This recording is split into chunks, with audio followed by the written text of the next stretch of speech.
True peace. Happy holiday, everybody. I'm just getting started. I'm about to share the room. I ain't share the room. You should come in the room. We're gonna get started for today. Go ahead and join that gray block of words at the top that say World Temple if you want to come on stage. For those that will be coming in joining us, I'm gonna open up with the divine supplication as we do, and we're gonna get started for the day. Man, while I do that, share the room real quick to our social media sites. And y'all have a great holy day today with me. Gonna get started. All right. About to share it to Twitter. And then we're gonna get started with this divine supplication. Happy holy day again, peacemakers. All right.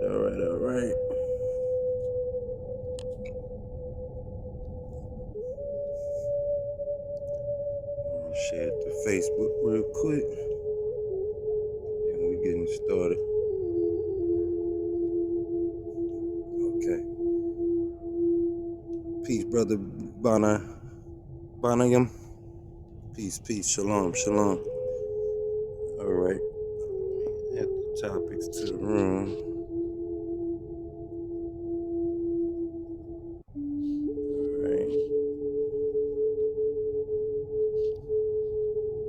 All right, y'all. So, trying to pin this link to the temple here to the top of the room, but I don't think they're gonna let me do it. Let's see how it works.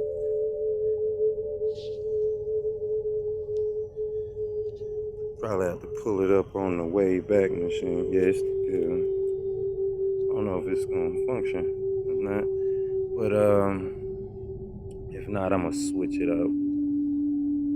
The Civics 101 link. All right. Let's see, that ain't gonna work. Just trying to try something out, y'all, this week, but let's jump right into this divine supplication.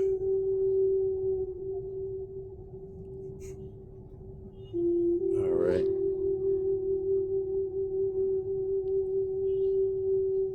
Y'all know how it go. Begin all prayers and thinking by using the all.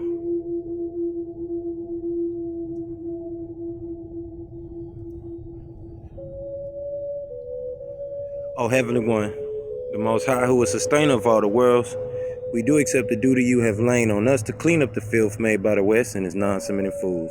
O my sustainer, we beseech you to keep your hand over us, to control the strings of the courses of our lives. Our sustainer, and if we do wrong, please show thy divine blessings and forgiveness on us. You are the only one that can raise us true followers of the news bearers, and in thy name, we carry on. All right. So, I'm about to open up our family guide, which y'all could get off the link that's pinned up there at the top of the room, starting with our 19 affirmations. And let's dive in. And what we accept as fact, our 19 affirmations called the daily affirmation of loyalty of the children of the Elohim. All right. We accept as fact the eternal laws of nature as revealed through science, past events, logic, and common sense, revealed as right knowledge, wisdom, and understanding. We accept as fact the highest laws of nature is the cooperation and harmony of all living things. We accept as fact our way of life as a means to the best end. We accept as fact that loyalty is the greatest of all honors and treason is the worst of all crimes. We accept this fact that what is good for the Holy Tabernacle is the highest virtue, and what is bad for the Holy Tabernacle is the ultimate evil. We accept this fact that the Holy Tabernacle is the finest and noblest organization for all humanity, created by circumstances, and the ancient and mystic order of Melchizedek is the noblest of fraternities on and above this planet. We accept this fact that creativity, love, and cooperation are the essence of success. We accept this fact that truth and facts are always and has always been the originator and creator of all success. We accept this fact that all worthwhile cultures and civilizations came about from the ancient Sumerians and Kamite Egyptians and the Anunnaki or Elohims from the heavens, without which there will be none. We accept this fact that for the Holy Tabernacle to survive, expand, and advance, we need first of all a revolution of values and thoughts, which must start within each person by being truthful with themselves and about themselves. Therefore, we completely and categorically reject all myths, fictions, religions, and lies that have not been proven. That would include your heavens, your hells, your hellfire and brimstones, your horn and pitchfork devils, your winged angels, and your old man God character sitting on a throne up there somewhere. We deal strictly with facts. If you can't prove it, we don't want to hear it. That doesn't mean we won't listen to you. Just don't expect us to accept your beliefs by virtue of a title such as Reverend, Pastor, Deacon, Imam, Sheik, Rabbi, Minister, Theologian, etc. That is your sensationalism, and we deal with just the facts. We accept this fact that the only true revolution is a war of good against evil, right against wrong, fairness against unfairness, loyalty against disloyalty, sincerity against insincerity, honesty against dishonesty, and this war is fought within each person, among the agreeable and disagreeable Elohims that make up your willpower. We accept this fact that the unity of our community and its success will only happen with cooperation with all involved. We accept this fact, the total unification of all humanity on the basis of truth, that is, accepting people and races for who and what they are, respecting their culture, their languages, and their beliefs, and expect the same. We accept this fact that the human race's biological and cultural heritage is now under attack by our own morals, our self-righteousness, our desire to control industry, and these things attack the very existence of humanity. We accept this fact that males as well as females are equal in all things and should be dealt with as partners in all matters. We accept this fact that no one race of people is better than the other. In fact, no one wins the race in racism. We accept this fact that communication between different people is the cure to the ignorance that breeds the disease hate. We accept this fact that a good and well-rounded education could prevent most of the ignorance that plagues the world. We accept this fact that all is just that, the all. You can't take from the all, you can't add to the all. We are all within the all as one. That is our concept of what you call a deity. To the fulfillment of these facts, we children of the Elohim forever pledge our lives, our sacred honor, and our spiritual zeal. All right, y'all. So I want to go ahead and give honors to the Most High Subhanahu wa Ta'ala. I want to give honors to the Prophet Noble Drew Ali. I want to give honors to the forerunner of the Prophet, Honorable Marcus Garvey, as well as Deuce Ali. I want to give honors to Brother Hakeem Bey. I want to give honors to Brother C.M. Bey. I want to give honors to the last Supreme Grand Sheik, Melly Mel. I want to give honors to the messenger, Honorable Elijah Muhammad, as well. And I want to give honors to all things Moorish. And with that, happy holy day, nobles. Let's open up this divine constitution and bylaws. We're going to start off with the prayer. Y'all know how it go. 2 fingers up, 5 fingers up. Facing the east, feet at a 45 degree angle. Allah, the Father of the universe, the Father of love, truth, peace, freedom, and justice. Allah is my protector, my guide, and my salvation, by night and by day, through his holy prophet, Noble Drew Ali. All right, so let's jump into this divine constitution and bylaws. Act 1. The Grand Sheik and the chairman of the Moorish Science Temple of America is empowered to make law and enforce laws with the assistance of the Prophet and the Grand Body of the Moorish Science Temple of America. The assistant Grand Sheik is to assist the Grand Sheik in all affairs if he lives according to love, truth, peace, freedom, and justice, and it is known before the members of the Moorish Science Temple of America. Act 2. All meetings are to be open and closed promptly according to the Circle 7 and love, truth, peace, freedom, and justice. Friday is our holy day of rest because on a Friday the first man was formed in flesh, and on a Friday the first man departed out of flesh and ascended unto his Father God Allah. For that cause, Friday is the holy day for all Muslims all over the world. Act 3. Love, truth, peace, freedom, and justice must be proclaimed and practiced by all members of the Moorish Science Temple of America. No member is to put in danger or accuse falsely his brother or sister on any occasion at all that may harm his brother or sister, because Allah is love. Act 4. All members must preserve these holy and divine laws, and all members must obey the laws of the government because by being a Moorish American, you are a part and parcel of the government and must live the life accordingly. Act 5. This organization of the Moorish Science Temple of America is not to cause any confusion or to overthrow the laws and constitution of the said government, but to obey hereby. Act 6. With us, all members must proclaim their nationality, and we are teaching our people their nationality and their divine creed, that they may know that they are a part and parcel of this said government, and know that they are not Negroes, colored folks, black people, or Ethiopians, because these names were given to slaves by slaveholders in 1779 and lasted until 1865 during the time of slavery.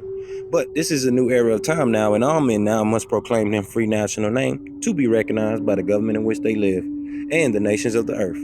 This is the reason why Allah, the great God of the universe, ordained Noble Ali, the prophet, to redeem his people from their sinful ways. The Moorish Americans are the descendants of the ancient Moabites who inhabited the northwestern and southwestern shores of Africa. Act 7. All members must promptly attend their meetings and become part and parcel of all uplifting acts of the Moorish Science Temple of America. Members must pay their dues and keep in line with all necessities of the Moorish Science Temple of America. Then you are entitled to the name of faithful. Husband, you must support your wife and children. Wife, you must obey your husband and take care of your children and look after the duties of your household. Sons and daughters must obey father and mother and be industrious and become part of the uplifting of humanity. All Moorish Americans must keep their hearts and minds pure with love and their bodies clean with water. This divine covenant is from your holy prophet, Noble Ali, through the guidance of his father, God Allah. Peace, peace, peace, y'all. So we're going to jump into the divine, the Holy Qur'an Circle 7. We're going to get started with our weekly readings tonight. Let me get us there. And we're going to start off with chapter 25, as we do. The Holy Covenant of the Asiatic Nation. And I think I got access now, y'all, so we can start jumping into El's Holy Quran as well for our weekly readings. And really start waking it up. But let's jump to chapter 25 of the Moorish Science Temple of America. Holy Quran Circle 7. Right? And we're gonna get started today with the message that Spirit wants us to touch on. All right. So chapter 25 reads, "Ye are the children of one father, provided for by his care, and the breast of one mother had given you suck. Let the bonds of affection therefore unite thee with thy brothers, and that peace and happiness might dwell in thy father's house. And when ye separate in the world, remember the relation that bindeth you to love and unity, and prefer not a stranger before thy own blood. If thy brother is in adversity, assist him. If thy sister is in trouble, forsake her not. So shall the fortunes of thy father contribute to the support of his whole race, and his care be continued to you all, and your love to each other." Islam, true peace. So let's jump to chapter 47. Right. Called Egypt, the capital empire, the dominion of Africa. And then we're going to go to 48 from there. But, that's the consistent message every week as we go through these holy readings. And, understand that we have a sacred covenant between each other, a trust treaty, however you want to look at it.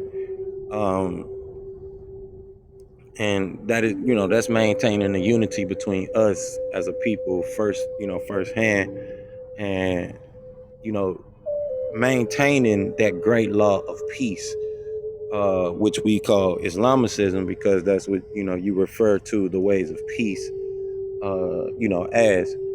And, this is a universal thing. And, our people have to get in terms with that. So, You want to make sure you really truly understand the universal message of what is being delivered, and conveyed. So let's jump into this chapter 47. But before I do that, let me check and see who's in the room. If you're coming in the room while I'm here, click that gray block of words, go ahead and join us, and then leave me a message in the chat if you would like to join us after you've done such. But let's get into chapter 47. And it reads, "The inhabitants of Africa are the descendants of the ancient Canaanites from the land of Canaan. Old man Cush and his family are the first inhabitants of Africa who came from the land of Canaan. His father Ham and his family was second. Then came the word Ethiopia, which means the demarcation line of the dominion of Amexem, the first true and divine name of Africa, the dividing of the land between the father and the son. The dominion of Cush, northeast and southeast Africa, and northwest and southwest was his father's dominion of Africa. In later years, many of their brethren from Asia and the Holy Lands joined them. The Moabites from the land of Moab, who received permission from the pharaohs of Egypt to settle and inhabit northwest Africa, they were the founders and are the true possessors of the present Moroccan Empire, with their Canaanite, Hittite, and Amorite brethren who sovereign from the land of Canaan, seeking new homes. Their dominion and inhabitation extended from northeast and southwest Africa, across Great Atlantis, even unto the present North, South, and Central America, and also Mexico and the Atlantis Islands, before the great earthquake which caused the Great Atlantic Ocean. The river Nile was dredged and made by the ancient pharaohs of Egypt in order to trade with the surrounding kingdoms. Also, the Niger River was dredged by the great pharaoh of Egypt in those ancient days for trade, and it extends eastward from the river Nile, westward across the Great Atlantic. It was used for trade and transportation. According to all true and divine records of the human race, there is no Negro, black, or colored race attached to the human family, because all the inhabitants of Africa were and are of the human race, descendants of the ancient Canaanite nation from the Holy Land of Canaan. What your ancient forefathers were, you are today, without doubt or contradiction. There is no one who is able to change man from the descendant nature of his forefathers, unless his power extends beyond the great universal creator Allah himself. These holy and divine laws are from the prophet Noble Ali, the founder of the Uniting of the Moorish Temple of America. These laws are to be strictly preserved by the members of all the temples of the Moorish Temple of America, that they will learn to open their meeting and guide it according to the principles of love, truth, peace, freedom, and justice. Every subordinate temple of the Grand Major Temple is to form under the covenant of love, truth, peace, freedom, and justice, and to create their own laws and customs in conjunction with the laws of the Holy Prophet and the Grand Temple. The Prophet Noble Ali was sent by the great God Allah to warn all Asiatics of America to repent from their sinful ways before that great and awful day that is sure to come. The time has come when every nation must worship under its own vine and fig tree, and every tongue must confess its own. Through sin and disobedience, every nation has suffered slavery due to the fact that they honored not the creed and principles of their forefathers. That is why the nationality of the Moors was taken away from them in 1774, and the word Negro, black, and colored was given to the Asiatics of America, whom were of Moorish descent, because they honored not the principles of their mother and father, and strayed after the gods of Europe, whom they knew nothing. Islam. All right, so that was the end of chapter 47, and we're gonna jump right into chapter 48.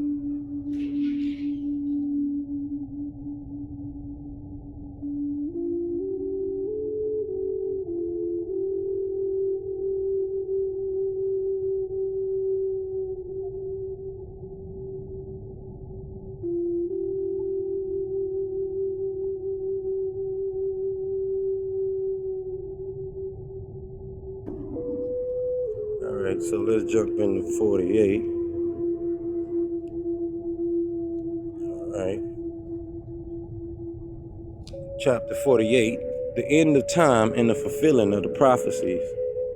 The last prophet in these days is Noble Ali, who was prepared divinely in due time by Allah to redeem man from their sinful ways and to warn them of the great wrath which is sure to come upon the earth. John the Baptist was the forerunner of Jesus in those days, to warn and stir up the nation and prepare them to receive the divine creed, which was to be taught by Jesus. In these modern days, there came a forerunner of Jesus who was prepared divinely by the great God Allah, and his name is Marcus Garvey, who did teach and warn the nations of the earth to prepare to meet the coming prophet, who was to bring the true and divine creed of Islam.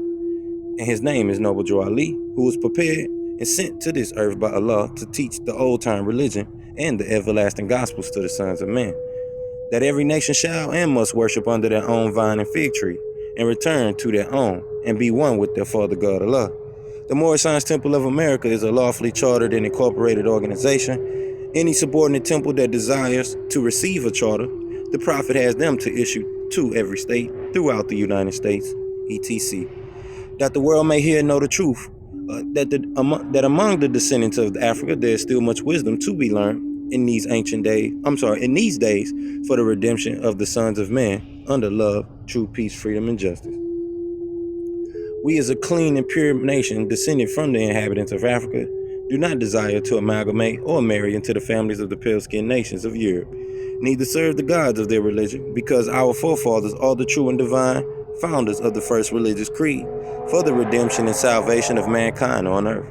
Therefore, we are returning the church and Christianity back to the European nations as it was prepared by their forefathers for their earthly salvation, while we, the Moorish Americans, are returning to Islam, which was founded by our forefathers for our earthly and divine salvation. The covenant of the great God Allah: honor thy father and thy mother, that thy days may be long upon the earthland, which the Lord thy God, Allah, had given thee. Come all ye Asiatics of America and hear the truth about your nationality and birthrights, because you are not Negroes. Learn of your forefathers' ancient and divine creed, that you will learn to love instead of hate. We're trying to uplift fallen humanity. Come and link yourself with the family of nations. We honor all true and divine prophets. Islam. All right. So this week is Christmas week, so wanted to, Hanukkah and all that good stuff. So want to keep it real nice, real nice and light tonight. But we want to get into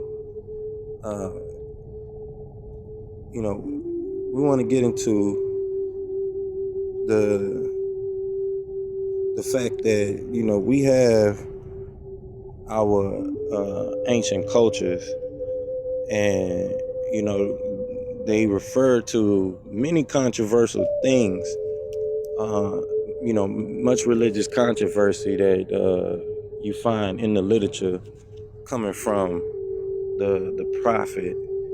And whenever a leader comes in and tries to take us in a direction for progress, we always have those that want to step up and try to pull us in the opposite direction, which causes a lot of people to not be successful. Mainly is because they have people that are either hating, whatever it may be, haters in their circle, people that are of negative vibrations in their circle, all those different type of things. So we as a people have to get things on the ball and understand coming together is beyond these terms that trigger us, because a lot of people are triggered by certain religious terms or terms that are associated with certain religions. And this is what causes a lot of the setbacks that we do have. We have powerful examples of what it means to have a nation, and how to really put a nation in full effect. But we have to realize that us as the Moorish Temple of America, the prophet left us with some very powerful tools in this day and time. While there are groups of tribes of us that are striving to get acknowledgement, when us as the Moorish Temple of America we have those acknowledgments. We have that. We have that which people are looking for. I'm gonna put some things in the chat so that you can take a look at. But we have to recognize this right here. I'm about to drop it in the chat for us.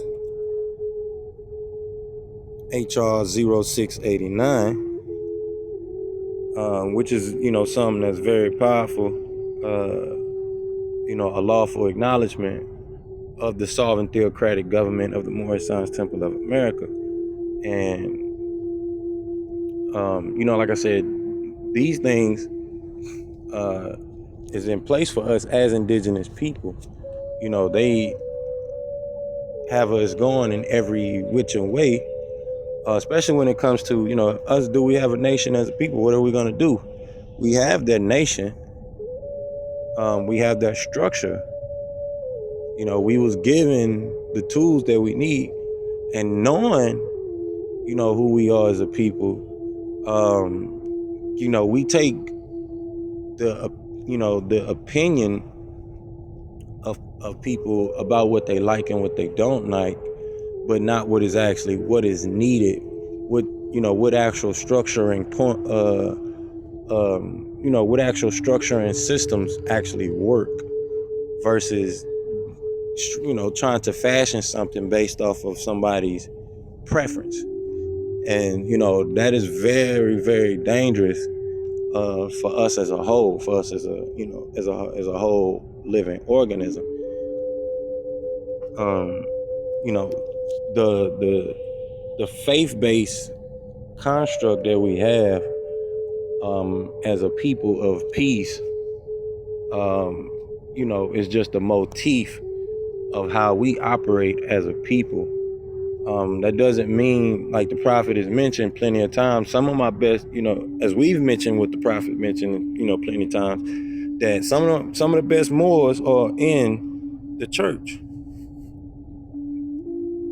Some of his best Moors are in the church.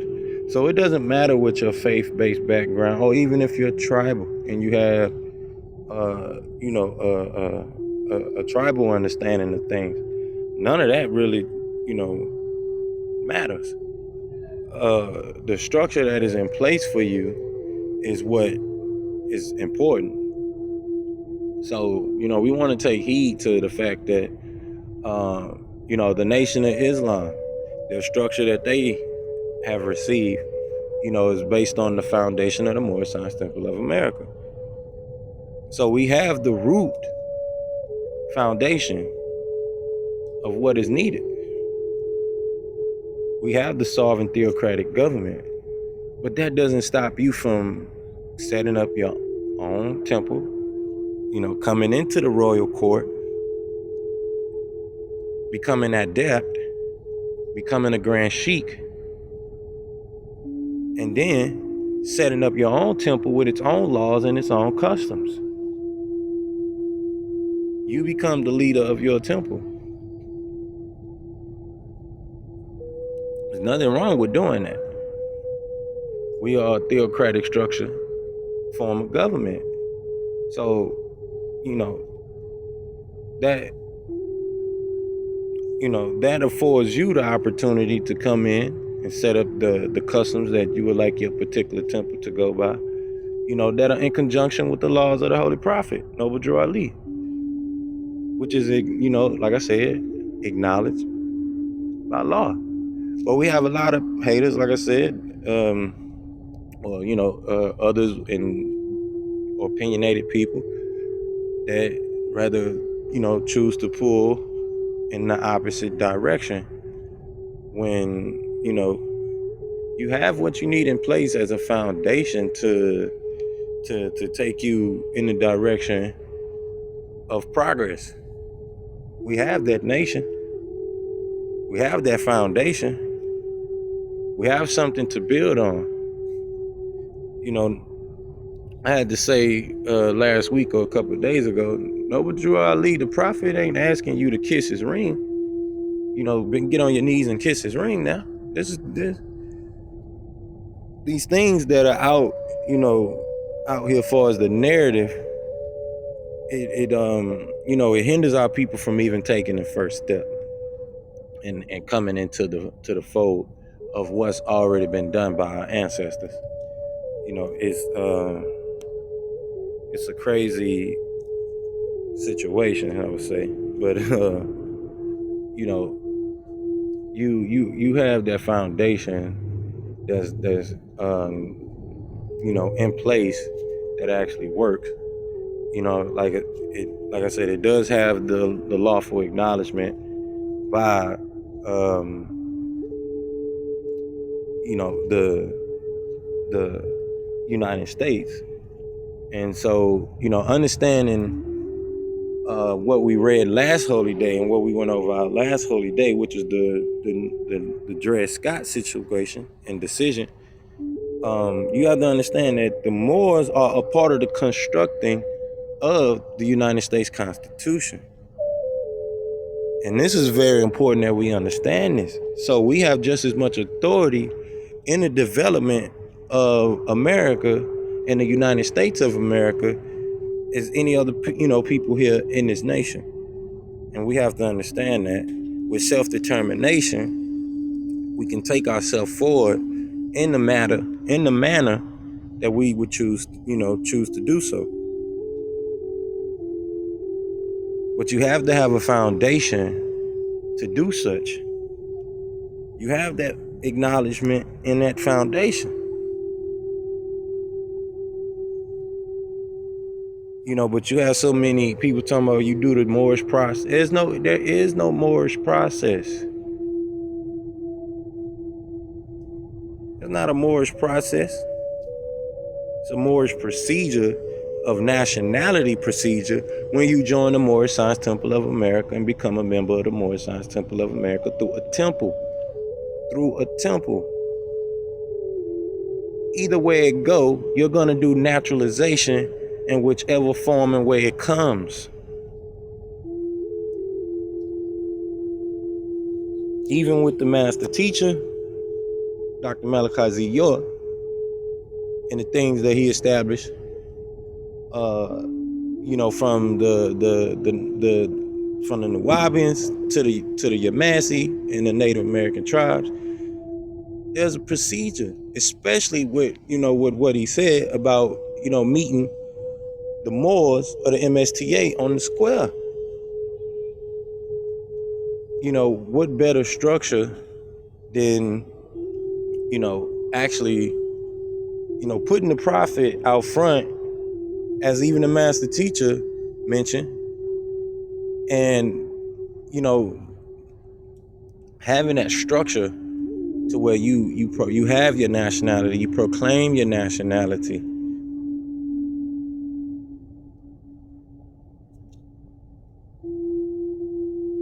And you come in and you do your nationality procedure.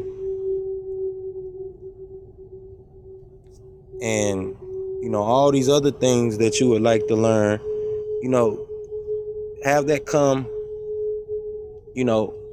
after the fact. The temple is a school of science.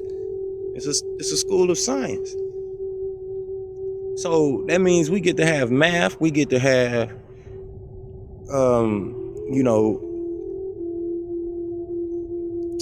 of course, science, biology, astrology, grammar, languages, technology.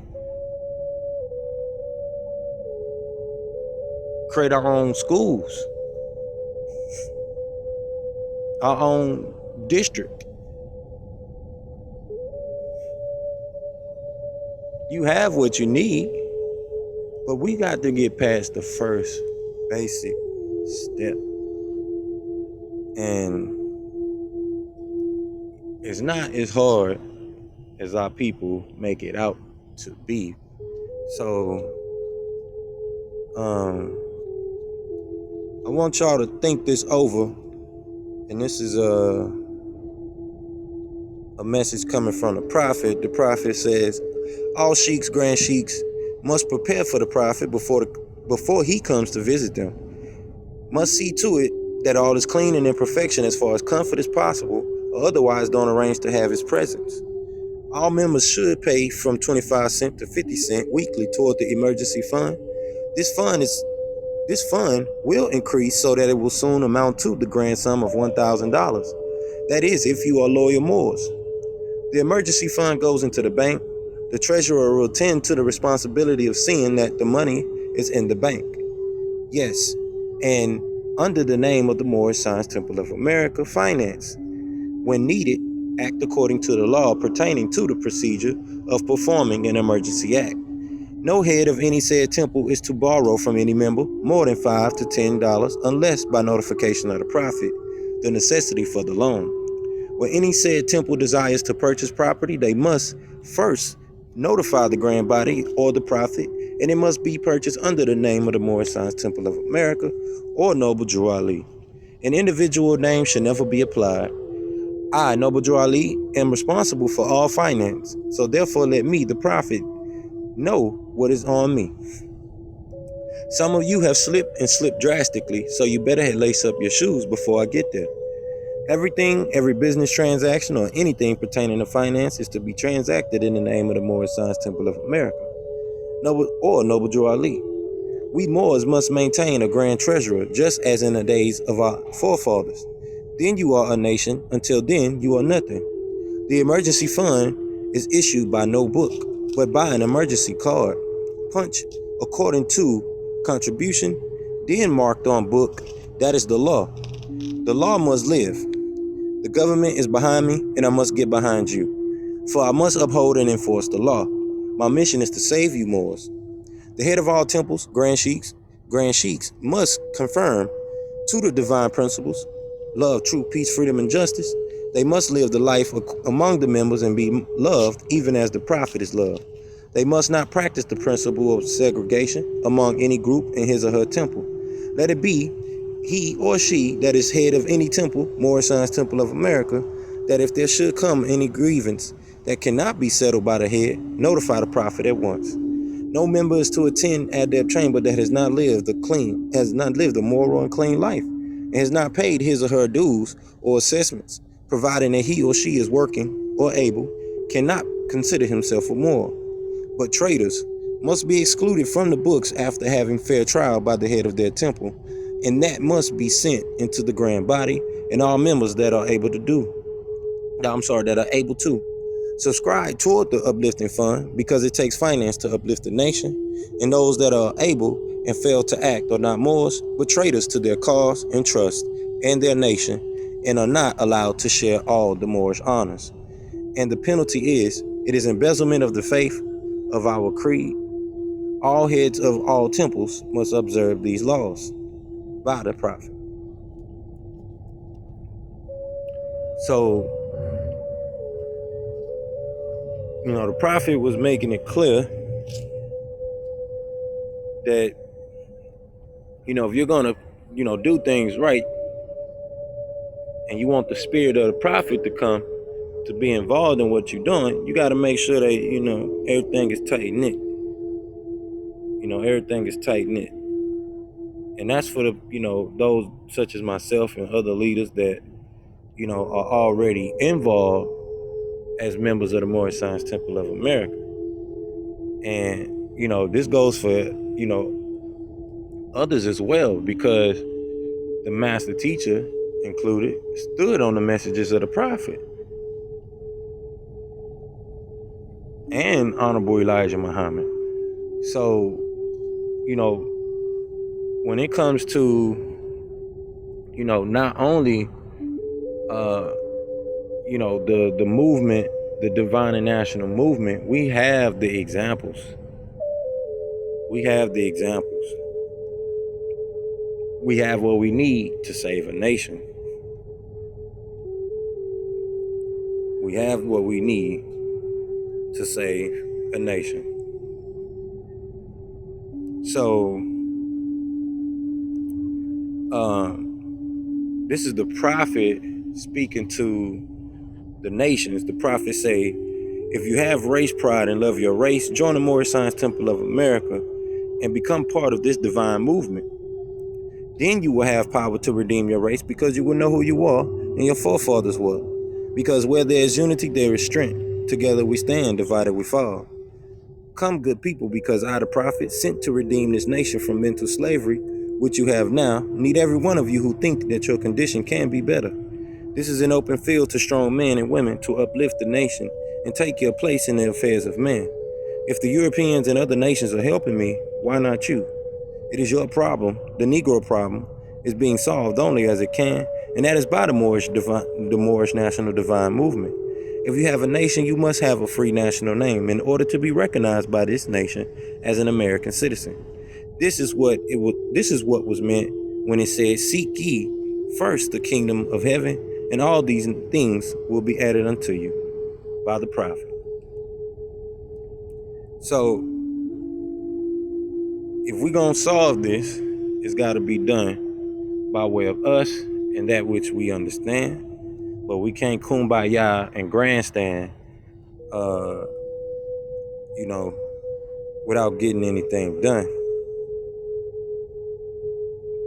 We have to come together for the purpose of the mission and what it is truly for. This is a plea coming from the prophet. The prophet said, "Our divine and national movement stands for the specific grand principles of love, truth, peace, freedom, and justice. And I, the prophet, am applying to all loyal, faithful Moors, members, and the American citizens to help me in my great uplifting acts of uplifting fallen humanity among the Asiatic race and nation. For I have suffered much and severely in the past through misunderstanding of what the movement was dedicated to. It is the great God Allah alone that guides the destiny of this divine and national movement. I know all true American citizens are identified by national descent names to answer and apply to the free national constitution of this free national republic of the United States of America. That's why I'm calling on all true national citizens to help me morally and financially in my great work I am doing to help this national government. For without a free national name, without a descent flag of your forefathers, there is not a national divine title of the government in which we live. This is from your true and divine prophet unto all American and foreign synthesizers, Prophet Noble Drew Ali." So the prophet, gave us the plea of come and assist him. If we already have the lawful acknowledgement, I put it in the chat. You can read it. You can see the foundation of what it is that we stand on as the Moorish Science Temple of America. The Moorish Science Temple of America is not paperwork pushers or anything of that nature, and you could actually have a nation for yourself as a people, which according to the Dred Scott case, the American Constitution pertained to us as a constitutional people as well. And like I said, being those that are part of writing the American Constitution, we have full self-determination, in that respect.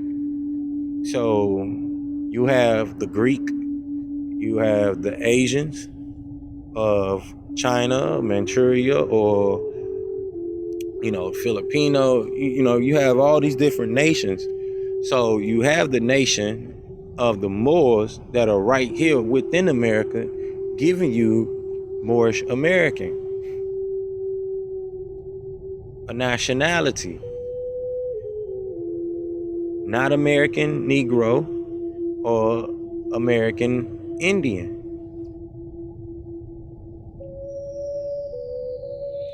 But a nationality as a nation of people. What nation? Moorish. And that can refer to any Moorish country, from any Moorish country in Africa, any Moorish group of people in Asia, or even Moorish countries in Asia. Moro land. They're Moors.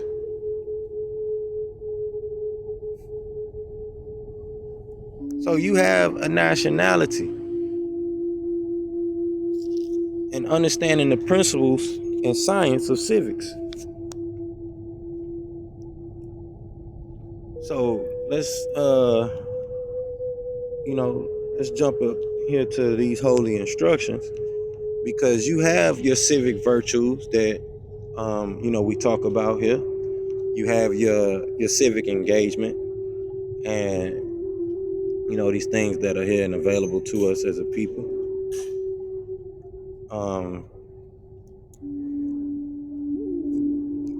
Getting into the instructions, Friday is the holy day, O ye who know, when the call is proclaimed to supplication on Friday, the day of assembly. Hasten earnestly to the remembrance of the Heavenly Father and Divine Mother, and leave off business and traffic. That is best for you if you but knew. And when prayer is finished, then may ye disperse through the land, and seek the bounty of God, and celebrate the praises of God of 10, and without stint, that ye may prosper. All chaplaincy, temple services, and meetings are to be open and closed promptly according to the Circle 7, and love, truth, peace, freedom, and justice. Friday is our holy day of rest, because on a Friday the first man was formed in flesh, and on a Friday the first man departed out of flesh, and ascended unto his Father God Allah. For that cause, Friday is our holy day for all peacemakers, all Muslims, all over the world. According to the divine constitution and bylaws by the Prophet Zabuwr, which states what I just said above, and all temples and subordinate temples are to conduct holy day service every Friday, starting promptly at their respective time and ending promptly at their respective time. All civilians, patrons, denizens, prospects, and ministers are expected to attend the temple for Friday, holy day, temple service, and meeting. On Fridays, the Moorish American, Moorish Asian, and Moorish African Muslims and peacemakers all come together to supplicate and to illustrate that which Allah has blessed them with. The meeting and temple services are open according to divine love, truth, peace, freedom, and justice. At no time will templars, adepts, ministers, patrons, or outside congregational guests be allowed to disrupt the holy day service, nor will civilians be admitted under the influence of alcohol or any intoxicants. All civilians attending the holy day service must have their head coverings, which could be either a turban, fez, or even a kufi, or some kind of spiritual covering. So please understand that baseball caps and things like that are not allowed to be worn in the temple.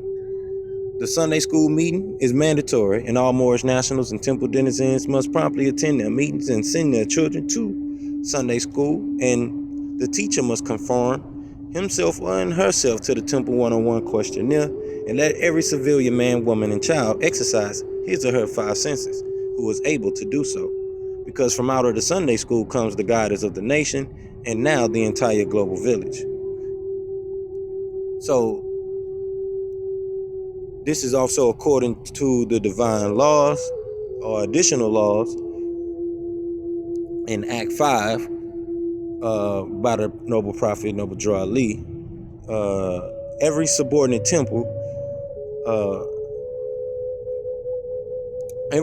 temple has 2 Sunday school meetings and services held. The first meeting should be held 1 to 2 hours before the adult service, and is conducted by our directors or children of our Sunday schools and programs. The Sunday school meeting is designed to assist the members in learning the temple one-on-one questionnaires and developing an understanding of just what the holy keys mean and how they are to be applied to our everyday lives, which includes the divine constitution and bylaws, the Moorish prayer, the holy covenant of the Asiatic nation, El's holy Injiyl, El's holy Qur'aan, and our civic lessons from the Holy Temple of Moorish Science. And all of these subjects are of major concern for any student who is trying to complete his or her mandatory requirements for pronouncing their temple civilianship and global nationality. All lessons for the adult Sunday school should be prepared, or must be prepared, by the Grand Sheik or the Divine Minister or Assistant Grand Sheik. And these additions or lessons called by us may be submitted to the students for completion and return to the temple once these lessons are completed and graded, they must be placed in the active members' temple district file. The Sunday school temple service and meeting is a wonderful opportunity to study the liturgy, teachings of the prophet. No civilian is to become disruptive during the Sunday's meeting and services. All templars must bring paper and pen to the temple service and meeting, along with the basic temple literature and assignments. No templars or patron is to eat food or any other snacks during the temple service or meeting, and water is permitted. All templars must attend their Sunday temple service and meetings as diligently as they attend their holy day temple services and meetings, because both are called out for by the prophet Lawiy and is a requirement as a matter of law according to the divine constitution, Act 7. So all templars must promptly attend their temple services and meetings and become a part and parcel of all uplifting acts of the Moorish Science Temple of America.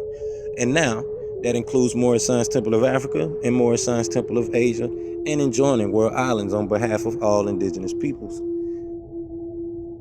For memberships, all heads of temples of any temple jurisdiction are not to charge for naturalization or to overcharge for cards, buttons, or anything issued by and through the prophet.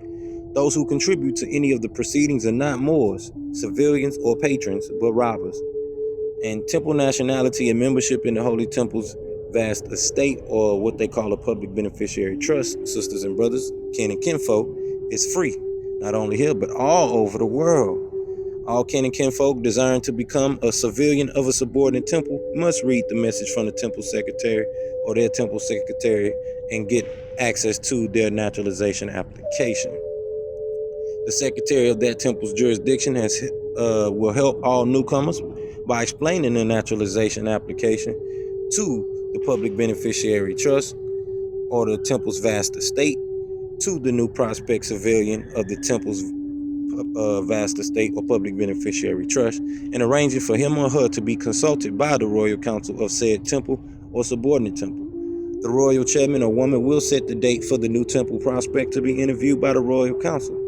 The new temple court civilian, upon completion of the royal council's consultation at the newcomers' gathering, the new templars will proclaim their temple nationality at the next upcoming holy day meeting, and after the new civilian prospect proclaims his or her nationality, they will be given the mandatory requirements necessary to earn their free national name and royal title of nobility as a true American royal.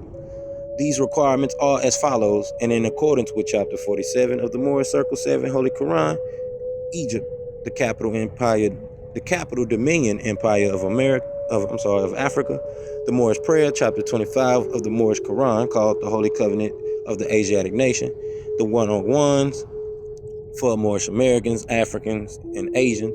The divine constitution and bylaws, and the additional laws from El's Holy Torah, El's Holy Injiyl, El's Holy Qur'an, and the Family Guide, as well as also the Holy Tablets and our Civics 101 course that we have pinned up there at the top of the room, in our Global Interdependent School District or Sacred Halls of Learning.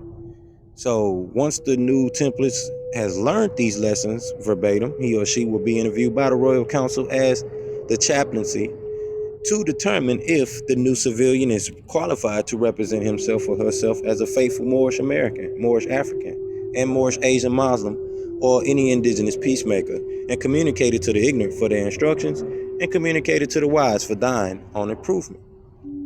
Once the new civilian template has cleared these mandatory requirements with the Royal Council, he or she will then be naturalized by the Grand Sheik or Divine Minister of the temple. All right, y'all, so let's get to the portion about the Holy Shahada and the proclamation of nationality procedure and pronunciation of your nationality, which is held on Holy Day for all civilians, denizens, templars, peacemakers, or Muslims all over the world. And during this ceremony, the new civilian or templars will be ordained in El, Bey, or Day, and given his or her royal peerage title of King, Honorable, Lady, Noble, Nin, Nanya, Prince, or Princess by the Grand Sheik and Divine Minister, and also receive his or her nationality card and button from our Divine Minister of the Grand Major Temple. Upon conclusion of the nationality proclamation, the Grand Sheik and Divine Minister will have the civilian templates and temple prospects stand while he or she reads the authority of the Moorish Science Temple of America. It is by virtue of this document that can be found in Heard's revised statute that gives the Moorish Science Temple of America, Asia, and Africa the authority to restore the nationality and birthrights of the lost Asiatics of America, Asia, Africa, and all world islands, and give them the title to their vast estate and their heritage. The Grand Sheik and Order Divine Minister is to read from the card and have the new national state, Allah is God, and Noble Drew Ali the Prophet, and I am Moorish American, African, or Asian, and or World Islander. This is our Moorish clarification of faith, or Shahada, and our nationality pledge of allegiance. The new civilian or templars free national names should then be added to the Temple's Book of Life as they enroll in the Civics 101 course and World Civics club that we have in the Sacred Halls of Learning. The nationality ceremony should be conducted by the Grand Sheik and Divine Minister, or any other Divine Minister so designated by a Grand Sheik and Divine Minister in his or her time of absence, and most notably by the Assistant Grand Sheik and Divine Minister. The nationality card and naturalization application must be signed bearing the name and title of the Divine Minister who issued the card and the date of its issuance. The Religious Corporation Act has deemed the Global Interdependent School District and the Incorporated and Chartered Moorish Science Temple of America, Africa, and Asia as a religious trust and theocratic government established in 1928 on August 20th. This religious trust is the true global trusteeship system for the Holy Family of Nations, forming the global nucleus. True peace. And I just put proof of that in the chat. So if you look in the chat and you see the chat, you have HR 0689. And this is lawful acknowledgement of the Moorish Science Temple of America as a sovereign theocratic form of government and government body politic. So as you can see, what we just read in the instructions and the Holy Shahada portion about your nationality procedure, you can see that we have a way to bring you into the nation. And you can do your own customs of that, as long as it's in conjunction with the structure of the prophet, and whatever things you want to add on to that. The prophet put a flag on, the Moorish flag. I think he wrapped it around this little boy, and the Moroccan flag, he wrapped it around this little boy and girl, and true peace, Noble Simone, true peace. All's well.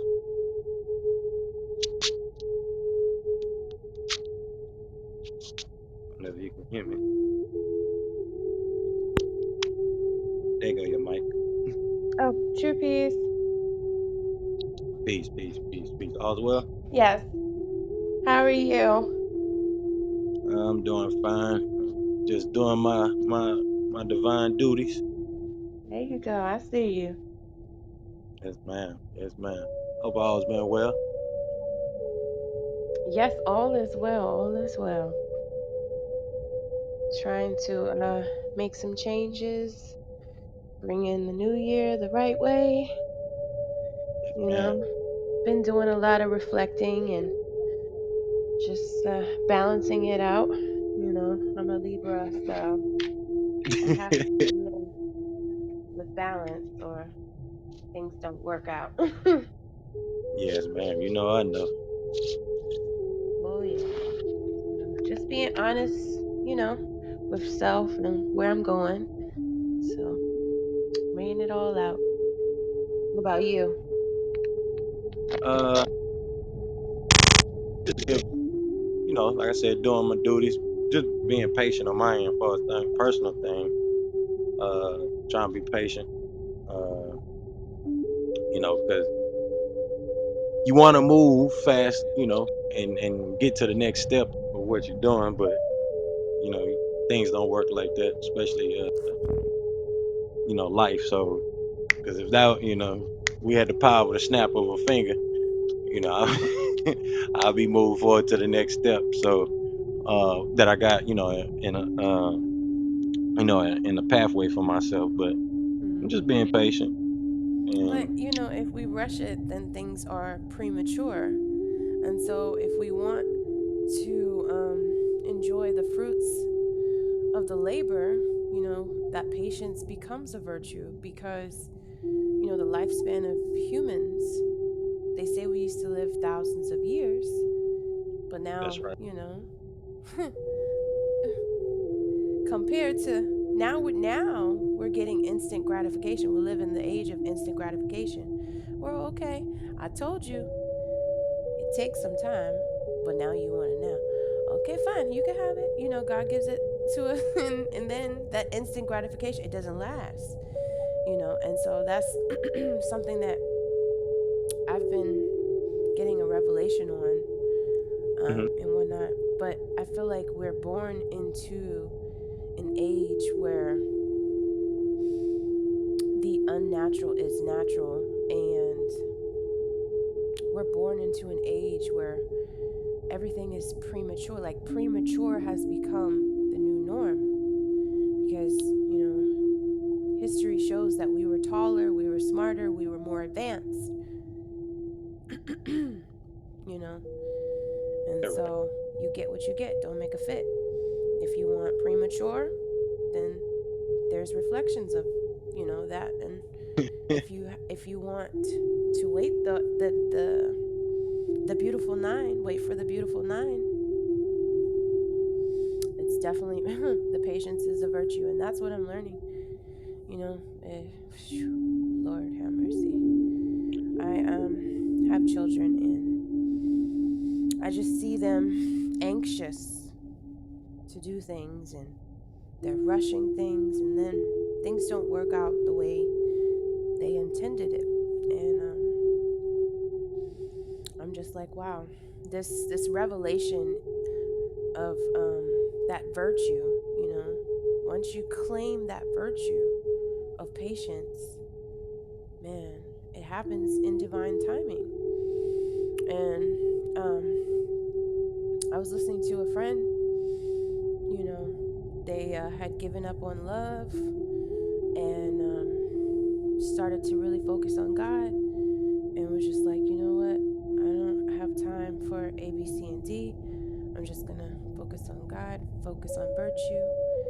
And the moment this person started fasting and cleaning up their lives and really focusing on God, their soulmate, their twin flame appeared, and they've been married for 20, 30 years.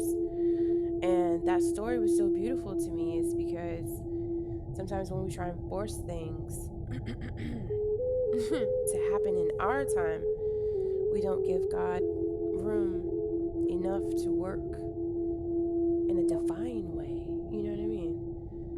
So God's like, hey, I'm not going to fight you.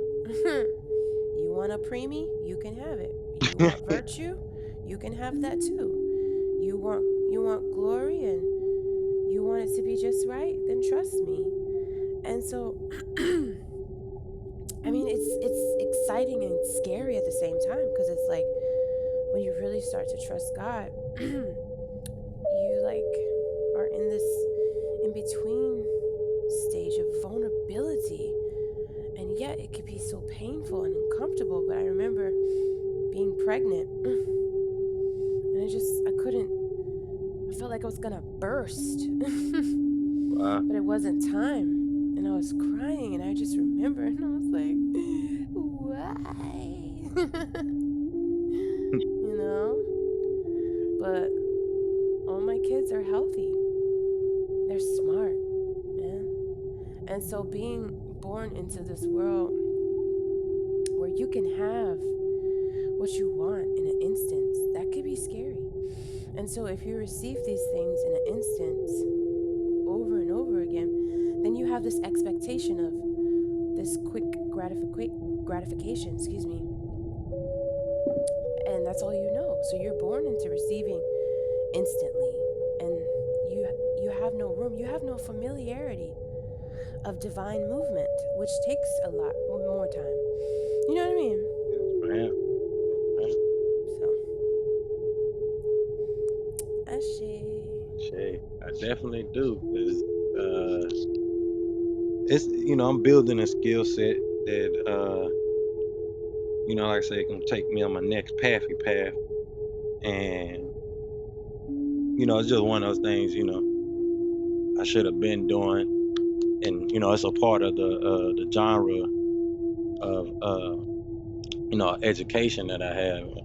So I'm just being patient about it, because once once I got the skill set down to where it's like just hopping on a bike, like you said, you don't want to have that premature thing happen, and I don't really get to experience the full virtue of knowing the skill set myself, and embodying it. So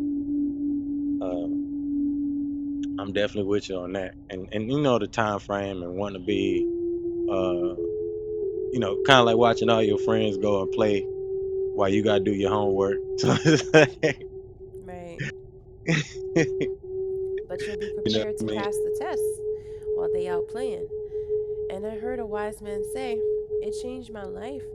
I forget who it was, but a lot of wise, wealthy people, they always say, while they're sleeping, I'm out here working and grinding. You know what I mean? And my grandma, she's very successful. She said, baby, I said, Grandma, you always going, you always cooking, you always doing something. She said, because I'm asleep when I'm dead, And it's like our spiritual body, we don't need the pillow. Once we cross that other energy realm, when we become, spirit bodies or whatever, or wherever God needs us,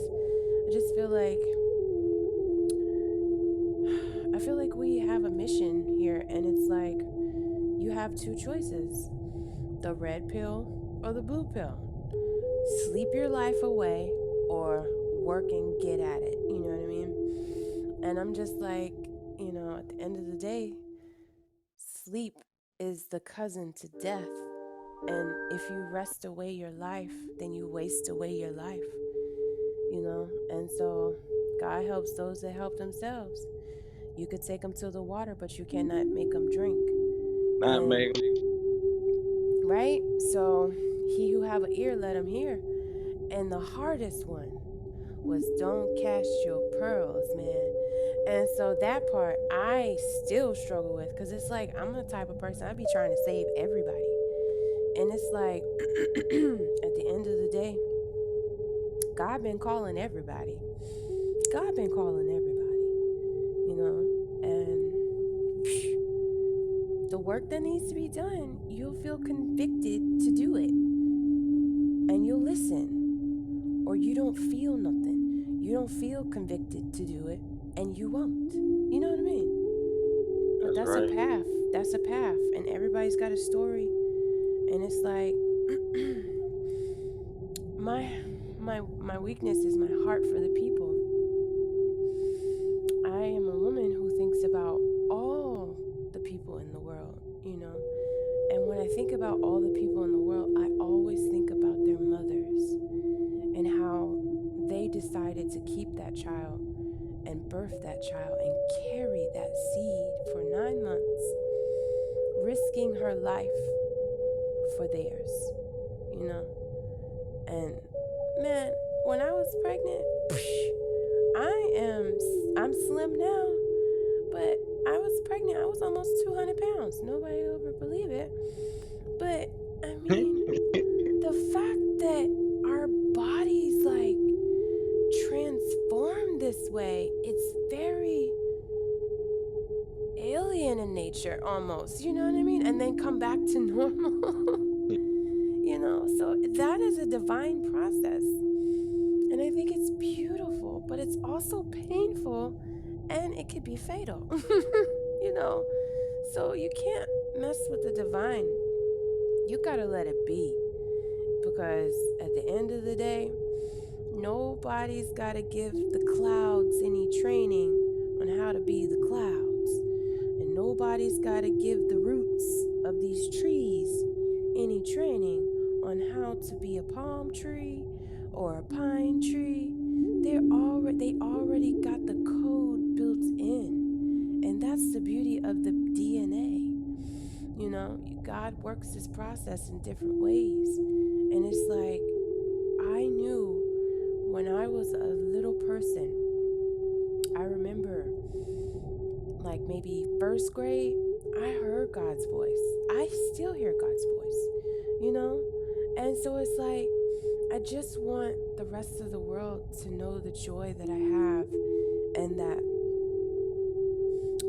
relationship that I have with, you know, the divine, in the trees, in the clouds, in the dirt, in this conversation. It is energy that is exchanged, which is currency, which is the true wealth.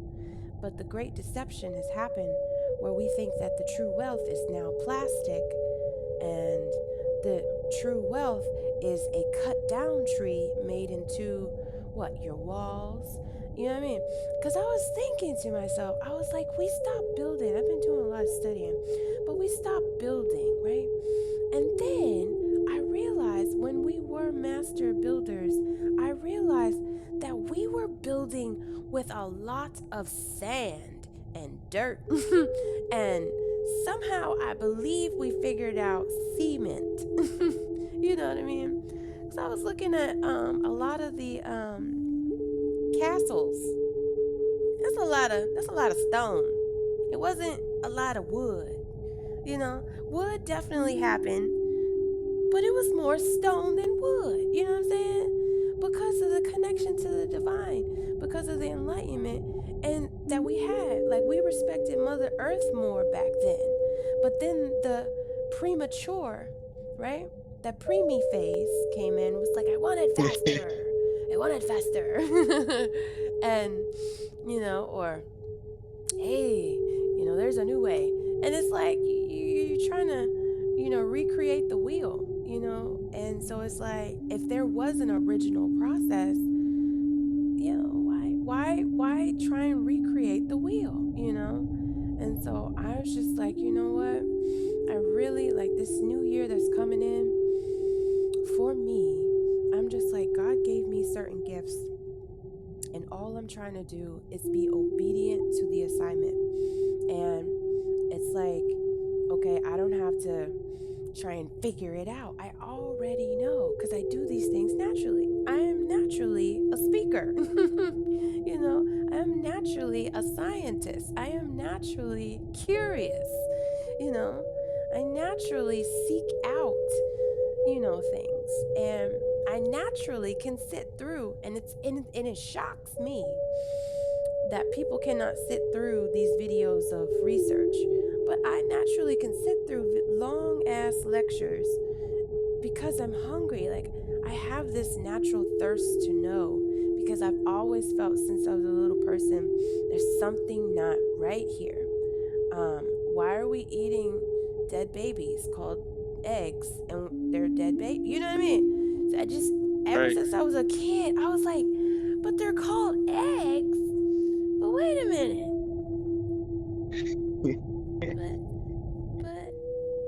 But don't I, what? That's a baby, right? What? It just was wrong to me since I was a little person, you know? And now I'm like eating less meat.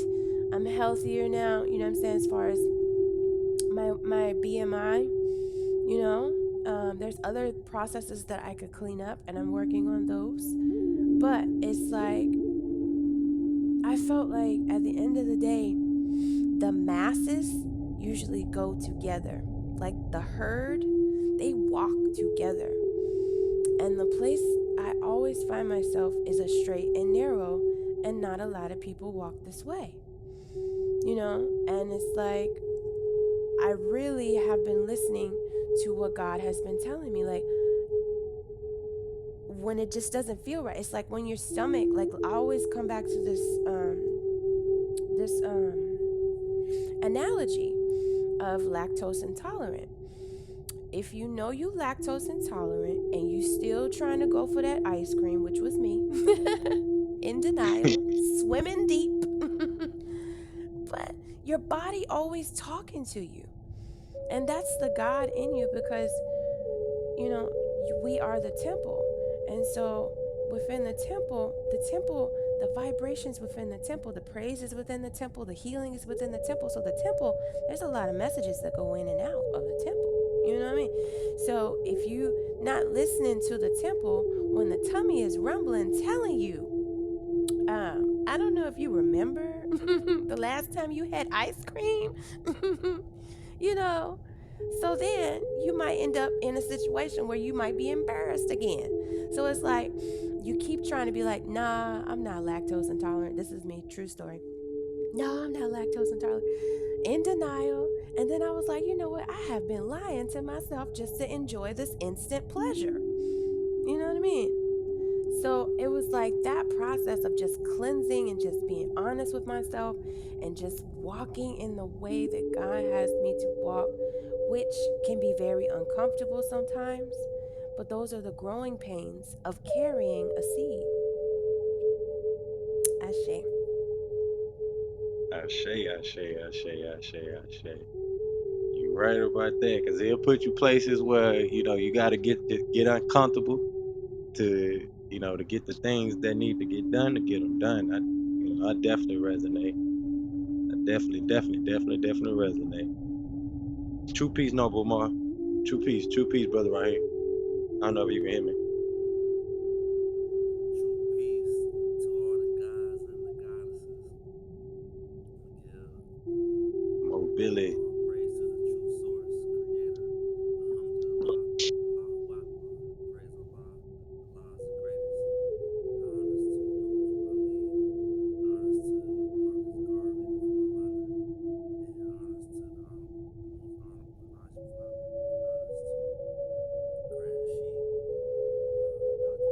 Lawiy. Honors to Temple of 24. And honors to everything Moorish. Happy holiday. Happy holy day. Happy holiday. Mo, your phone, your volume's a little low. Okay, one sec. Probably got to jump in and out. Can you hear me now? Yes, I can No, hear you. It's just a little low. That's all. yeah, try to jump in and out the room real quick.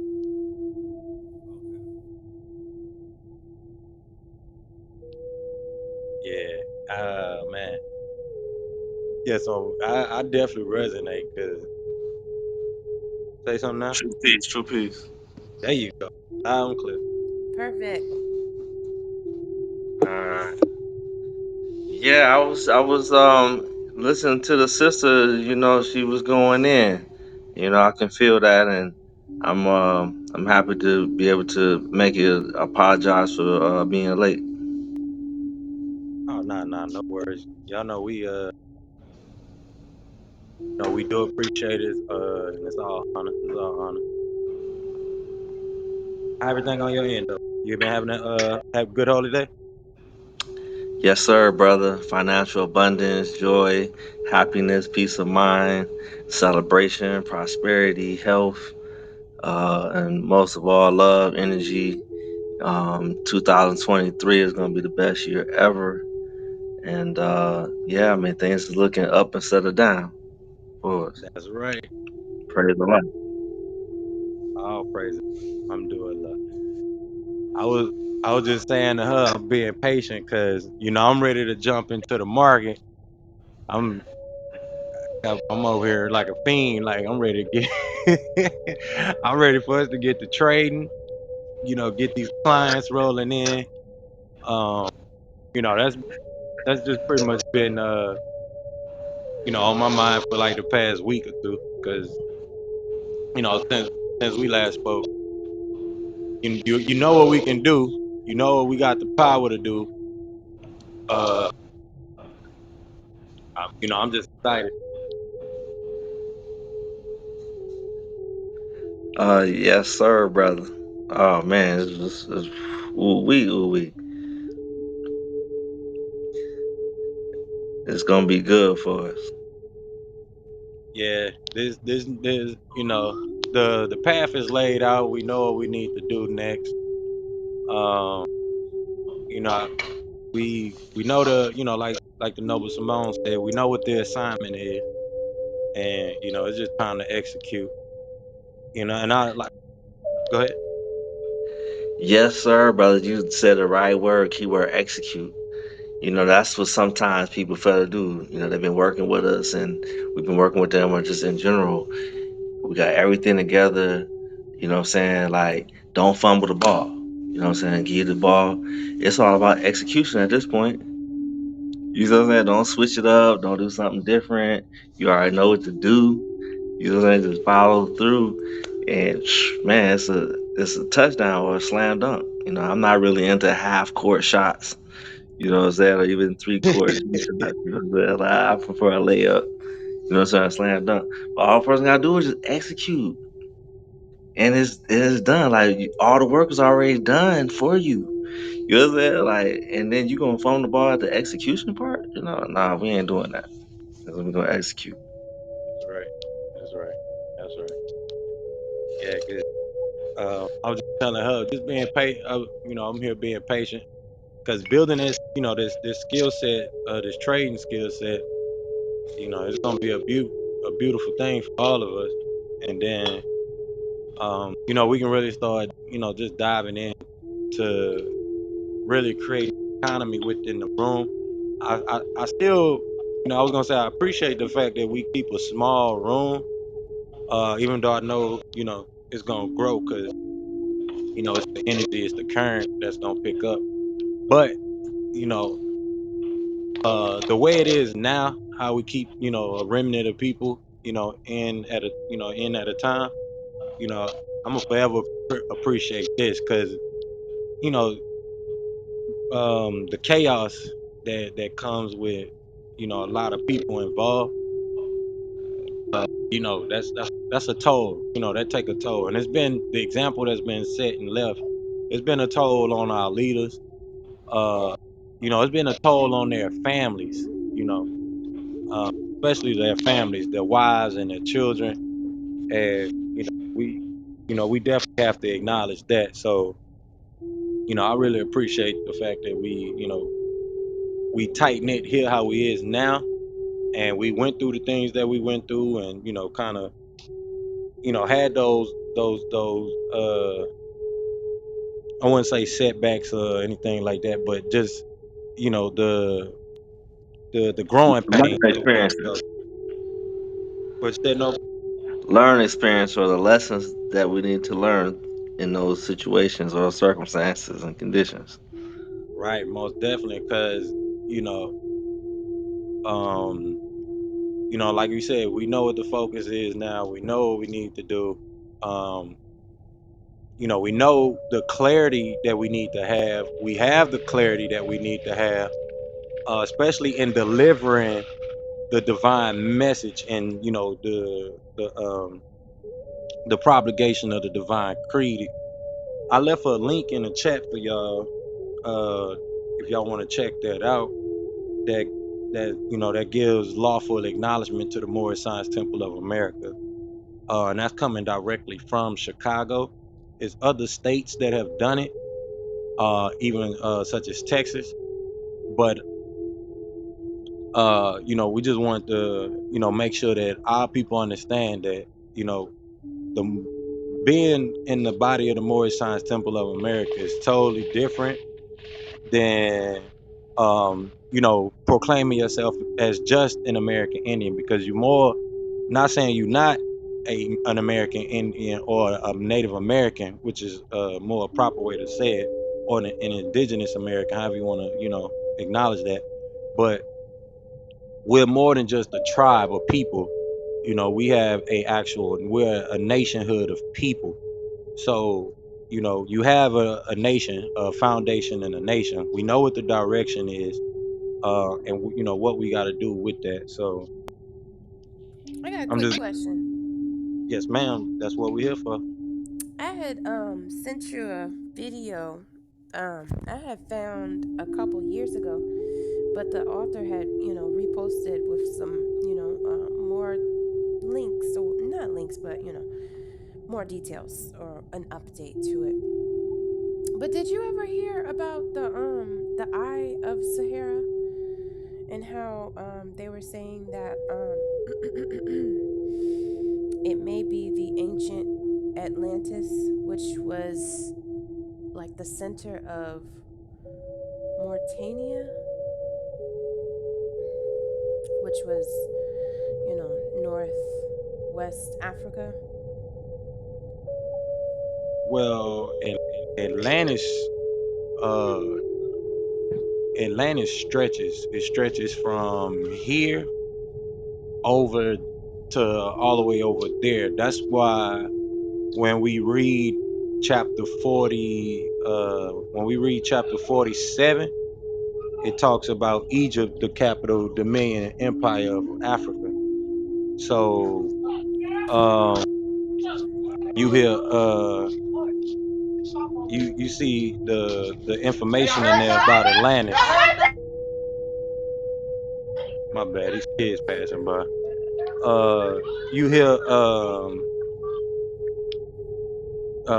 you hear the kids in the background. I'm sorry, but you see that it mentions Atlantis in the Holy Quran Circle 7 from here over uh to Africa. So that includes what they call in the Middle East today, because um that is your original Africa from over there. Well, yeah, Versus, that would make sense because there was a period of time where all the continents were connected. Would you agree about Pangea? yeah, most definitely. Okay, Cause so with that being said, there's also evidence on the east coast of Americas. The soil matches um, the west of Africa, and so yes, there's historical records of Atlantis description and how Atlantis had uh, three rings, three rings around. There was like a three rings of land and three rings of water, kind of like a ripple. It looked like.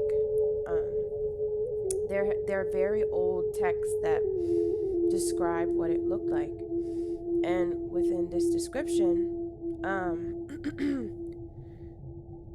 it matches this documentary that I sent you. I thought it was very interesting because it's in Mauritania, and I just thought the name, like the moment I heard him say more, and I was like, what? Mauritania? And then I found out where Mauritania was, and I was like, oh snap, that's not far from Morocco, and I was just like, oh snap.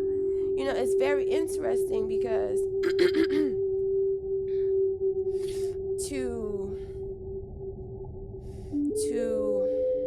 be advanced and then lose your identity and then find it again. That's like 360 right there. And it's just very interesting to me because if they find out that the information it is true, and it really makes sense, because the Eye of Sahara looks like the I believe it's the Eye of Ra. And so I'm just trying to catch up with you guys. But I believe it was like Egypt was the capital, and they gave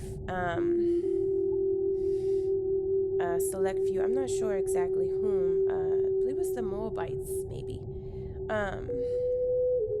They gave them, I guess, the freedom to set up, another capital in Morocco.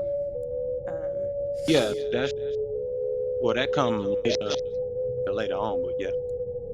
Okay. but the let's see, I think it was like the Berbers and the Moabites, they kind of, you know,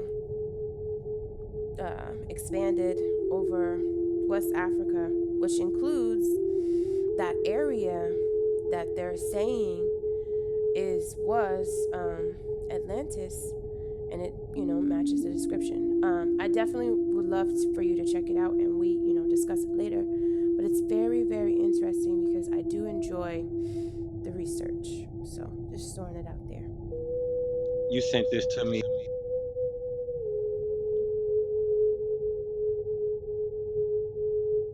You sent this to me on Instagram? Okay. Okay.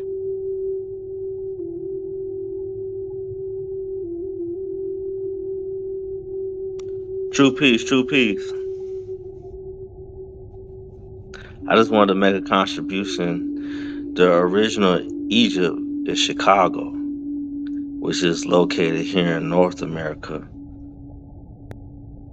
You know, And I was just watching a video.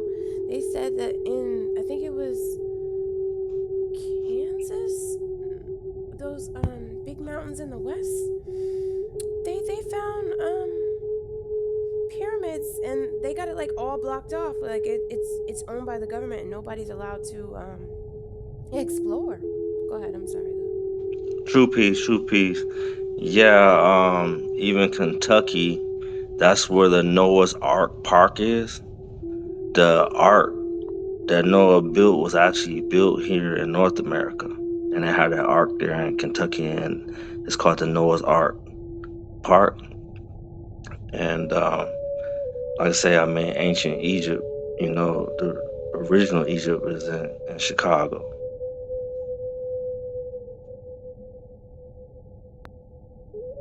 Yeah, I definitely heard that. But it was the Grand Canyon. They said that there is a citadel, like a city within the Grand Canyon, where, you know, there's Egyptian hieroglyphs and mummies, and but I believe it was like the Smithsonian. They went out there and you know, took a lot of artifacts, or something dirty went down, basically, where the government kind of, you know, sealed off the area, and it's like it's not permitted to, you know, explore. And it's obvious when, you know, they're trying to hide stuff. You'd be like, yeah, you can't go over here, but okay, these were Native Americans, or, you know, this is ancient territory, and you know you weren't the original people over here, so what are you hiding? And I think that it's very obvious, you know, what's going on in the world, that they're, you know, definitely withholding the truth from, you know, the true people. So Islam. Y'all definitely right about that. Thank you for that contribution though, Noble, because Cohelia is a part of ancient Egypt stretches from, you know, here to here back over there, and over to Africa, because the confirmation is in the word Mesopotamia, because when they, you know, that's why I said Mesopotamia, or so-called Middle East today, is still Africa. If you you know, refer back to the Holy Quran Circle 7, the prophet is letting you know that, you know, this here in America is also Africa. So if America was a part and attached, and you can, you know, do the mapping, that part of Pangea, or if you want to, you know, describe it like that, Ptah, which is a better way to look at it, as far as saying Pantah, is a better way to look at it, as far as saying Pangea, because you got Pan for many, and then Gia for you know, for land or earth per se. But for us, it's better to say Ta, because that's how we said land.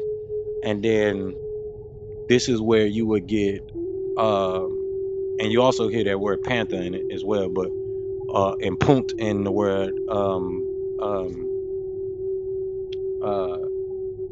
uh, putta, and then Mesopotamia, if you hear the phonetics as well, which is describing Babylon, Samaria, and Akkad, that also, if you look at it from the ancient word of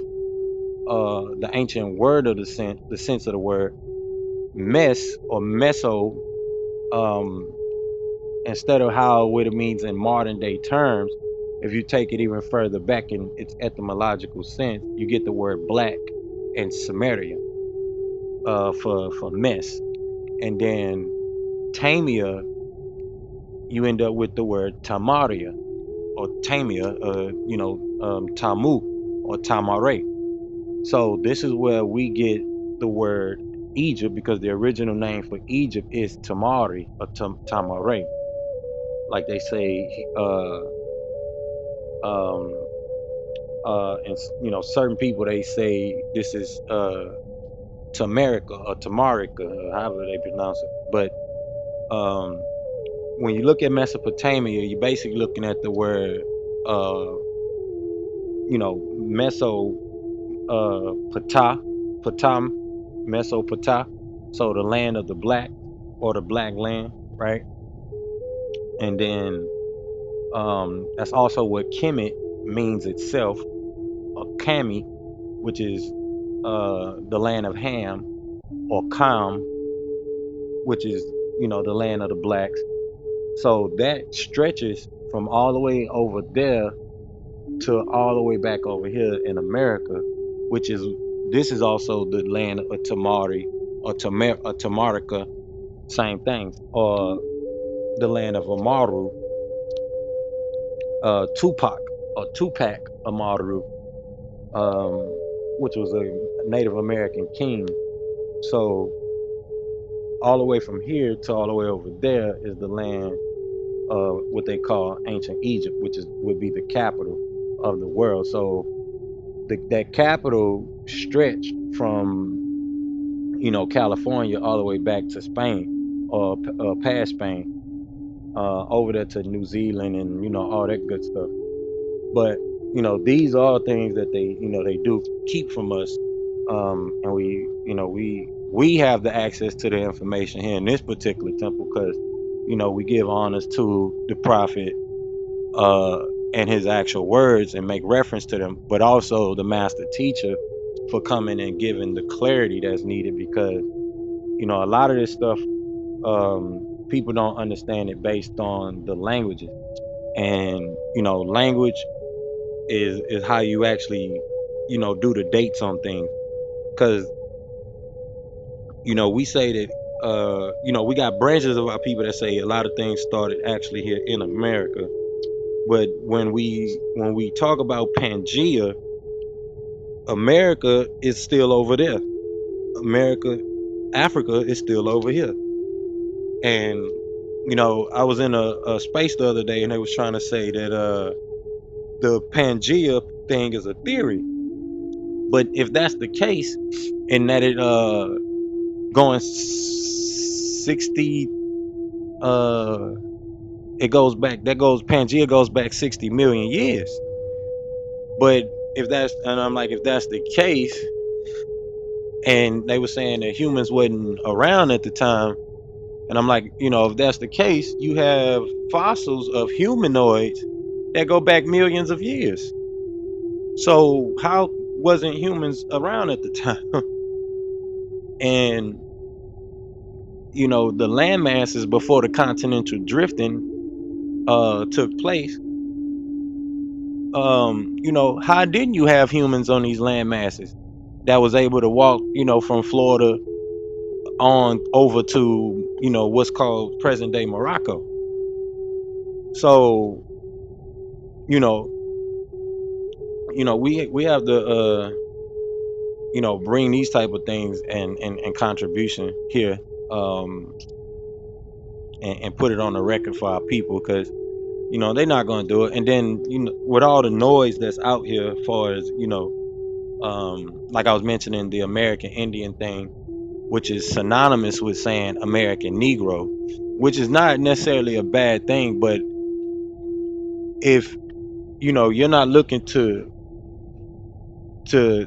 call yourself that in subjection of that term, you do have your lawful national descent name and title as a Moor.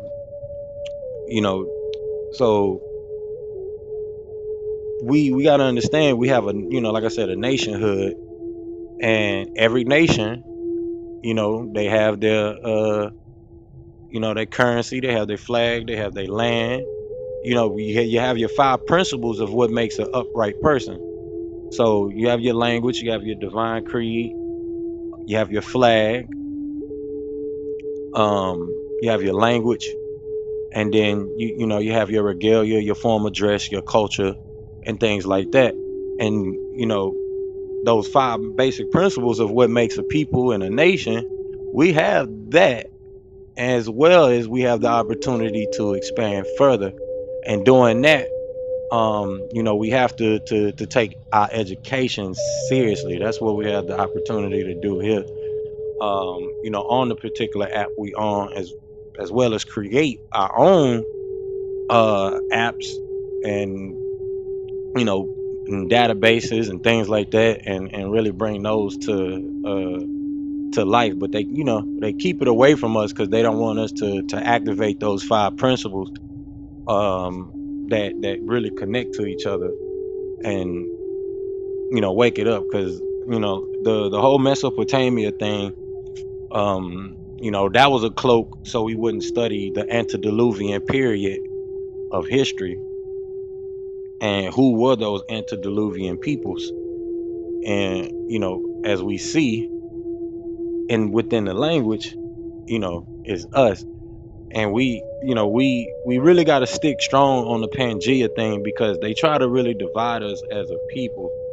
Like I said, they try to call it a theory, but it's really not a theory at this point, because we got to get past our people getting caught up on what they term as theories, and really dive deep into these theorems.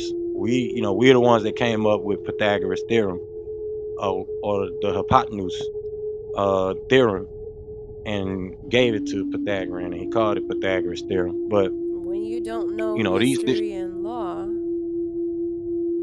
then what? Divide and conquer. and then you repeat your history. I say. So this is, it's sad, because I was just thinking, like, they've been studying while we've been sleeping. Remember I said, at the end of the day, while everybody's sleeping, I'm still studying, I'm still working, I'm still grinding. All day I learn, all day. Because, like, what we here for? To be entertained, to be in a container, to be entered by what kind of spirit? You know what I mean? But it's like, you're so caught up, you're consumed by keeping up with the Joneses. You're consumed by being entertained. You're consumed by maybe pleasure. You know what I mean? So we don't have that kind of balance that we used to have. But I got a revelation today. And it was like, if my family doesn't tell me who I am, or where we come from, then what do I have to pass down to the next generation? I don't have nothing, right? And then a moment of jealousy happened for me, because it's like, there are bloodlines that you can track for centuries, man. They didn't drop the ball. And it's like, in my community, in my culture here in the Americas, a lot of us, we only know 2, 3, 4 grandmas. That's it. But like, some families can really trace back hundreds and thousands of years. That's beautiful. They honored their mothers and fathers. You know what I mean? They kept the creed. And so it's like, we're gonna fall as a people if we don't, honor any, like, the nobility. There's no nobility.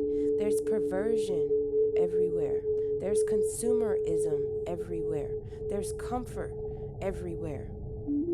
Let me make you feel relaxed. Come here, let me make you feel comfortable. Let me entertain you. Let me soothe you. Everybody wants this premature fix of comfort. You know what I mean? And it's like, as a mother giving birth to a man, right? I had to decide and carry him for 9 months. I carried him alone. I chose to give life. And it was uncomfortable. Almost the whole time. Talk about sleep sitting up. Talk about throwing up. Talk about chest pain. Talk about something moving around in your belly like an alien. Talk about they kicking and swimming and backflipping in your body. Talk about your ribs moving around. Wait a minute. Why is my ribs poking out like that? You know what I'm saying? It's not comfortable to give birth. But yet, I gave life. And That's that deep, life, sister. I but feel that that. life can give back to me. You understand me? Because I watched my mother take care of my grandma to the end. But I remember my grandmama, she took care of me. You know what I mean? And so my mom, she's got some stuff going on, and guess what? I'm running to her aid. I'm going to take care of her until the end. That's it. Because that's loyalty, loyalty, loyalty. You understand? That's family. Okay? So that's nobility. That's honor. That's code. You know what I mean? And if my mother and my father didn't tell me who I was, what would I have to give to my seeds? And then what would they give to their seeds? You understand? It takes one person to drop the ball, and the whole team falls. Or it can. You know what I mean? It can. I'm not going to say the whole team falls. But it's like that's the game of the enemy, is to divide and conquer. Be careful with your comfort, because your comfort can kill you. You get comfortable, you sleeping all day. You get comfortable, you eating all day. Now you fat. You know what I'm saying? You sleeping all day and you can't even make it up the damn, excuse my language, you can't make it up the steps. Ooh, baby, go ahead. I gotta, ooh, these steps. Ooh. Steps. We were builders. We built kingdoms. What are you talking about? You can't make it up the steps. We are, I'm not gonna say we failing as a people, but I know we could do better. But we gotta, like, I really believe that at the end of the day, the enemy wants to make education and learning misery. Because I remember I couldn't wait to graduate. And after I graduated, I was like, yo, I'm so done with school, man. All this BS I went through, I can't believe, blah, blah, blah. I still got a callus on my middle finger, nasty one, of how much writing I had to do. All these paragraphs, all these things that I had to learn, was forced to learn. It wasn't fun though. They didn't make it fun. It was do this, deadline, do this, deadline. I know, but we gotta pass the SOLs. Do this, deadline. It was like, where are we? This is like awful. This is not right. And everybody, you know what I'm saying? Yeah. All to get money, all to get something that a man created. That's not what God created. How come we not studying how to clean the water? How come we not studying how to make gold? Did you know that man can make gold? It does take the earth 100,000 years. Yes, it does take the earth 100,000 years to make gold, but did you know man can make it faster? That's because we mastered alchemy. You know what I'm saying? And then the enemy put the negativity on it and started, associating alchemy with witchcraft. You know what I mean? Because at the end of the day, there's always going to be hot and cold. There's always going to be positive and negative. You can either take it to triumph or you can run it in the ground and put it in the trash. It's all up to you. It's your life. You know what I mean? But where are we with no history and no laws of nobility, no history of who we are, and no honor code? That's why the world looks the way it is. That's why we have sex trafficking. That's why we have these perverts messing with kids. That's why we have the trans in the school. That's why we have children confused, because the devil is the author of confusion. Everybody's confused. I'm not confused because I listen to my parent. I listen to the Most High, and I listen to my parent, and then I had to listen to myself, and I had to weigh it out. Because many are called, but few are chosen. You have to answer. You got to answer whether you want to or not. Because that couch gonna call you, or that treadmill gonna call you. That fried chicken gonna call you, or that kale and them collard greens gonna call you. You know, I was proud today. I did something. I started my day with some collard greens for breakfast. Okay? Because I was like, every time I was like, because I ate so much eggs, I was like, man, these eggs is good, but something just don't feel right. Like, wasn't they supposed to be living what? But they was babies. They didn't even get to live. This don't feel, you know what I mean? Like, I still feel guilty about eating eggs, even though I still love it. You know what I mean? But still, you know what I mean? Like, I'm working on that though. But it's like my spirit keeps telling me something about these eggs. And so let me digress, because I'll go on and on.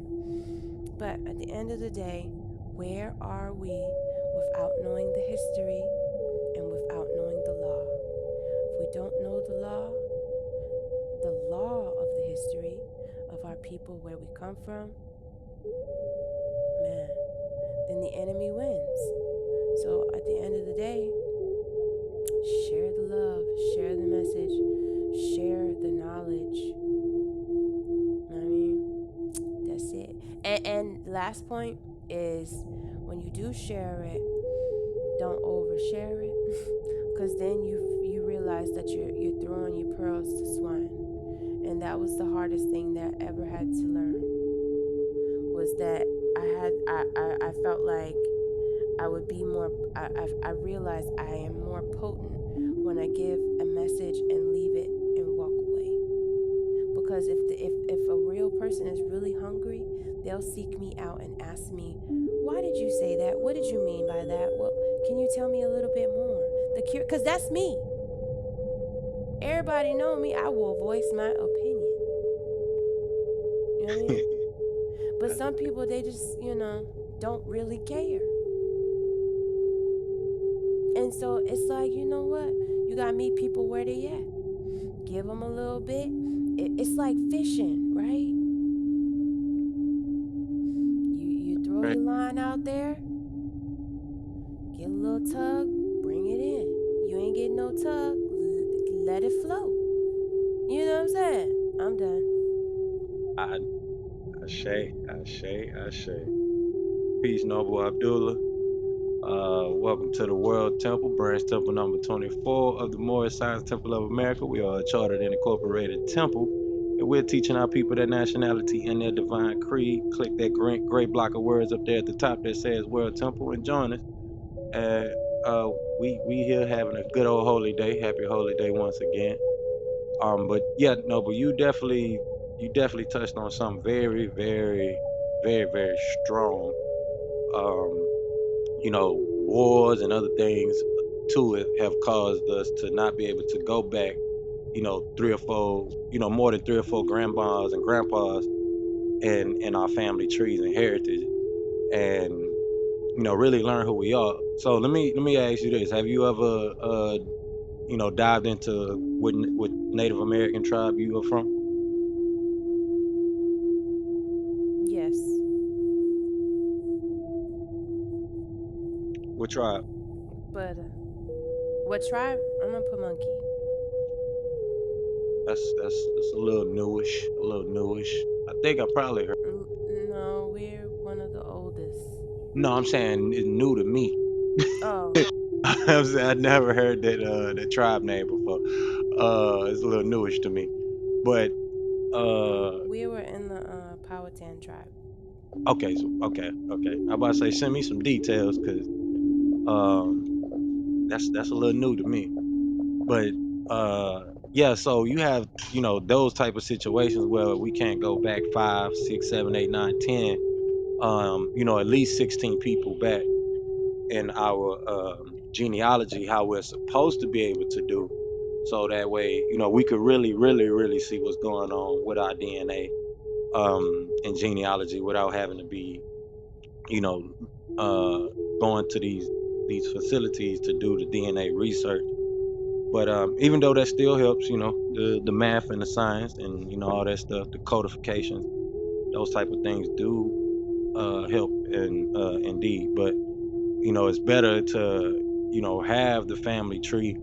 And we used to have the tree in our Bibles. Like you say, some families can go back 10, not, well, yeah, more than five, 3 or 4, 5 generations back. And they have those records of their families and things like that. And that's really a part of this because as I mentioned earlier, you have all of these different tribes. And we have to still know who our tribes is. We still have to know who we are a part of, being indigenous to this particular landmass, not just others, but who were your families. Because it's one thing when you find out on those DNA tests that for some, whether the link, the pathway of their bloodline and how it has went. I know for me particular, as the Grand Sheik of the temple, mine has did like a big, kind of a big circle around the planet. So it would be nice to know, I guess you can still do that research through the DNA things, the ancestry things, but it'd be nice if we actually knew, you know, for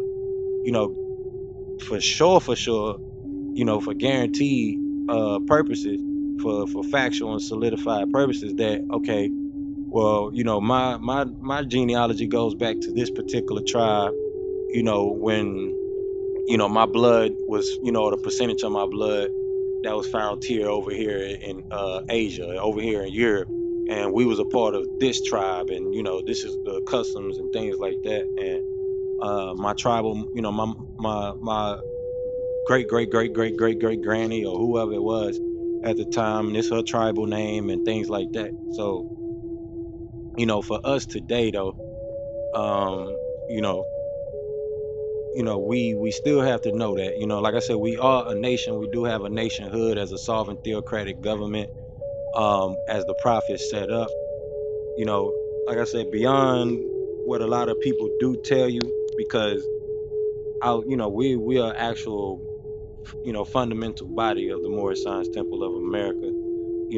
We have all the what I call the conscious community rhetoric of what they say about us as Moors and what they say about the temple. But this is where you can come and get fundamental information without having to go down a metaphysical uh speech or anything like that. Just straight to the point. If you click the link that I put in the chat, you all can see that we have a lawfully acknowledged sovereign theocratic government, um, because you have many different parts of the Moorish, the divine and national movement, that tell you many, many, many different things. They use a lot of words that might not be associated with what has been put in place by the prophet or acknowledged publicly. So just to keep it fundamentally sound for people, we do have a nation. We have the public acknowledgement lawfully, or lawful acknowledgement, and you know, fundamentally we do have a nation. As the Moorish Science Temple of America, and the ability to have our own laws and customs and things like that. That comes later, but fundamentally we do have that theocratic structure, and we need to know who we are as a people, and you do that by being a part of the temple, joining that theocratic structure, and understanding those main fundamentals. And the benefit of just having that in place and having a royal court, um as royal people as we are, and nobility as we are here, we're given a platform to start that structure, that setup, because if we start to move like nobility and operate and act like nobility and royal, as royal people that we are, then we can set those examples, and leave that structure, such as Noble Simone is saying, to where because is always at the point of where it's always on us, as in the now time, to leave an example for those that are coming later on, because what you do now, like she said, if you're gonna be sitting there getting caught up in the TV, or in the refrigerator, and just the well, more so the microwave is too as well, because the distractions is there. But you also have the work, especially the divine work, that is there for you to take up. Your divine purpose is there for you to take up. And being a part of the Moorish Science Temple of America, you have that foundation. It doesn't matter what other tribes and things like that, like I mentioned earlier, even down to the master teacher, with him putting in place the uniting the Wabian nation of Moors. um those Moors still go off the foundational principles of Noble Drew Ali, and structure themselves, and conduct themselves in that manner. The prophet left the foundation for us, and we got to take it to the next level. The temple is scriptorial. This goes all the way back to the scriptures. So, we need the minds and the hearts and the souls and spirits to come and gather in that power, in that kretos, what they call, a church in Greek, and a barba, or ohel in, ancient Hebrew and Hebraic terms, and really set that lineage, because that's what these scriptures are.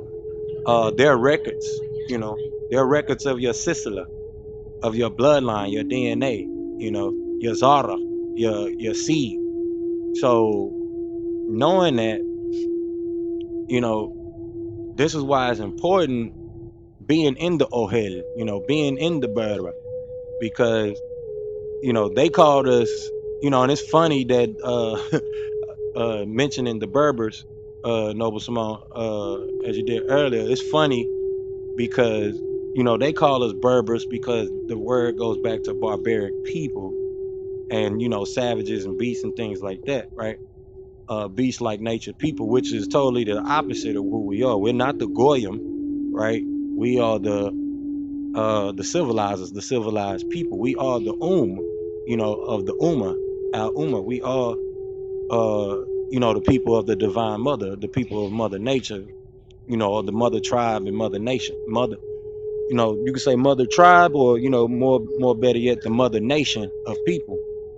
So it's funny that the word temple is also pronounced Berber, in a similar fashion from ancient Tamarea, ancient Egyptian term. So or bet, for house as well. True peace, In true peace. Hebrew, Islam, true peace. No, go ahead. I just want to say that was cold, man. That was a cold word right there you just gave up, man. You cracked the code when you said Berber and you tied it to that. You know what I'm saying? Because our people are Berbers. True peace. I yield. True peace, true peace. Yeah, And let me add on to that real quick, because at the end of the day, Europe was in the middle. What was it?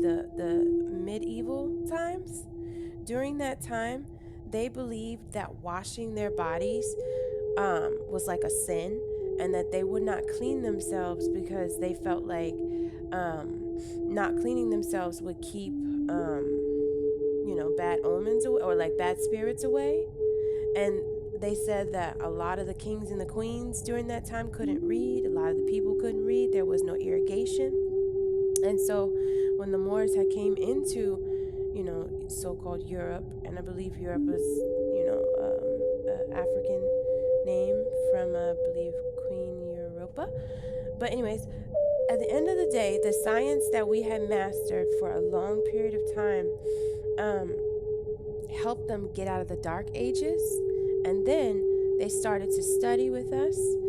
And then after they learned as much as they could, they they took over, burned the schools, and on top of that, I found out that, what was it, Oxford in England. So right before the big switch, because the Moors had changed how Europeans were building, socializing, cleanliness, science, all of it. The Oxford College was built right after the destruction, or the Moors were being pushed out. And so it's really sad because history keeps repeating itself. Is more so, we'll have the knowledge, we'll have the talent, and more so it's being stolen and then being represented to the world like it was their original idea. You know what I mean? And it's still happening today. So, Ashe. Islam. Ashe. True peace, brother Abdullah. True peace. I was well, noble. Yes, sir. You already know what time it is. Assalamu alaikum. Wa alaikum Assalamu salam. alaikum. Alhamdulillah. Nice to hear from you, noble. Yeah, it's definitely empire building time. So we come from, great empires, like I mentioned earlier, the word American Negro, it's an okay term, but that is not the national descent name that you need. That name doesn't describe a civilized group of people. That name describes the term that we're describing, people that was taken as chattel property. So, we have to understand that when you utilize the descent name of a Moor, you really have a nation that you tie back into, whether it's Mauritania, right? Which you have the word Moor, the land of the Moors. Mauritania, the land of the blacks. Then you have Morocco, same thing. Moro land and the Philippines. So there's many more Algeria. You have many names that you can tie into, tie into as Moorish people to say, okay, well, I am a Moorish American. Even more here in America, because you have Tupac Amaru, the term Amaru, period, or Amur. It's still where they get the word love and things like that from. Or, Love, like I said, soul, richness. you follow me, Islam? So, or the name, in the name of the king. So understanding that America itself, is Amorica, as well as, a Mercia, and, the land of Mercia, over there, which, is the land of the merchants, is where the word Mercia came from. And I still make a reference to us as the Moorish people. We were mercantile people, trading people. So we have to understand whether it's the left side of the planet, the right side of the planet, the southern part of the planet, or even going up north, with the Inuit. That's still is technically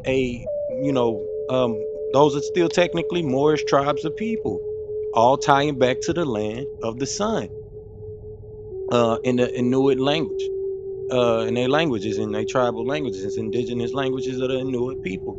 So you have a nationality. It's okay to be in touch with your tribe and whoever your tribe is. We hear a lot of fancy things. We get a lot of fancy descriptions of who we are, and that's okay. But we still need fundamental science and fundamental teaching, and do it in a colloquial understanding, and give a colloquial understanding, so that way we all at least on the same page. Because this is the temple, so you have to learn. you know this is a school. This is where, even though it's best not to use that term, but in modern day sense of the word, this is a school. This, or as we would say, a sacred hall of learning, right, instead of a school. Because school, etymologically goes back to the word shaul, which is the Hebrew word for hell. So the and in school you go through hell. So, but the thing is, this is a sacred hall of learning. So if we're gonna have that, we need, as she mentioned, Oxford. We repeating that history because you know we set up the temples there, or the colleges there as well. If you really do your research, Saint Augustus is a Moor. That's why you still have the Moorish fencing head in the Vatican. The Moor head that's on in the Vatican basilica, one of the basilicas, which is a temple. So we have to have a colloquial foundation, so that way we can communicate colloquially and things that are universally referenced. We touched on last couple of weeks about these patriot movements, secure party creditor movement things, and sovereign citizenship concept. And you wouldn't even know it because the way things are being described to you. And if you strip it all back, like I said, and get down to the fundamentals, that we have a nationality procedure in the Moorish Science Temple of America. You have a nationality procedure, and that's it. There's no going to jail because you're studying a Moorish process. There's not a Moorish process. It's a nationality procedure. You join the temple, you become a part of a temple, and you get yourself on the book of life, which is tying back into what Noble Simone was just mentioning about these records that we keeping. This is why it's important to have the temple. It's the record. It's the so-called Dawes Roll. When you look at that link that I put in the chat, for the lawful acknowledgement of the Moors and us being a sovereign theocratic government, you already have the foundation that you need, and you're joining a nation. You're here to protect and build a nation. You already have a actual nation that ties into the American foundation and nation as a people. We are part of the people who created the American Constitution. This is why we went through the Dred Scott situation, because and that was one of the things we were supposed to touch on after we ended the Dred Scott, or the follow-up for the Dred Scott decision, which you can go back to the last holy day and check that out. And then 2 holy days before that is where we went over the opening of the case and decision and the information behind it, and we talked about manumission and freedom, and freeing the people, and the importance fundamentally about Noble Drew Ali, because This is the reason why I'm saying we have to have that colloquial conveyance, because our people are getting lost. It's too much, too much ideological points of delivery and how we communicate with our people that are just trying to get the remedy. And this is the point of us coming together and doing what we're doing here in this particular space, because this is an actual temple room. It's called World Temple because that is the name of this branch temple, World Temple, branch temple number 24 of the Moorish Temple of America, chartered and incorporated. We have an official charter. So the understanding is sound and it's a simple conveyance. And a lot of our people are pushed away because of some of these temples. They come off religious.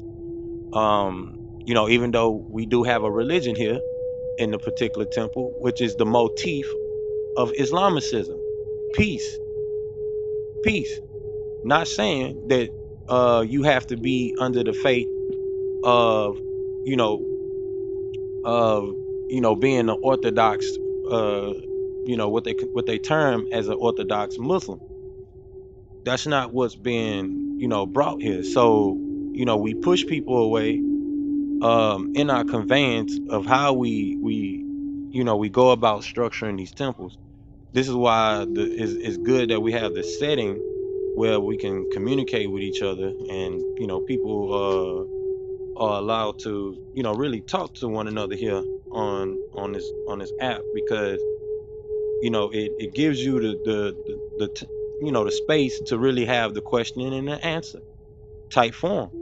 This is how we did things in ancient times. We had questions and answers. When you went to the Berber, when you went to the temple, when you went to the Ohel, you got to ask the priest, the high priest, questions. This is how Joshua, or Jesus, ended up being questioned in you know in in the ancient times for the things that he was teaching. He would be in the temples talking to the priests, because should be a place where people can come and learn to profess what they know to be true, not come and confess, not come and sell your sins, which is where the modern day concept of money comes from the European form of psychology.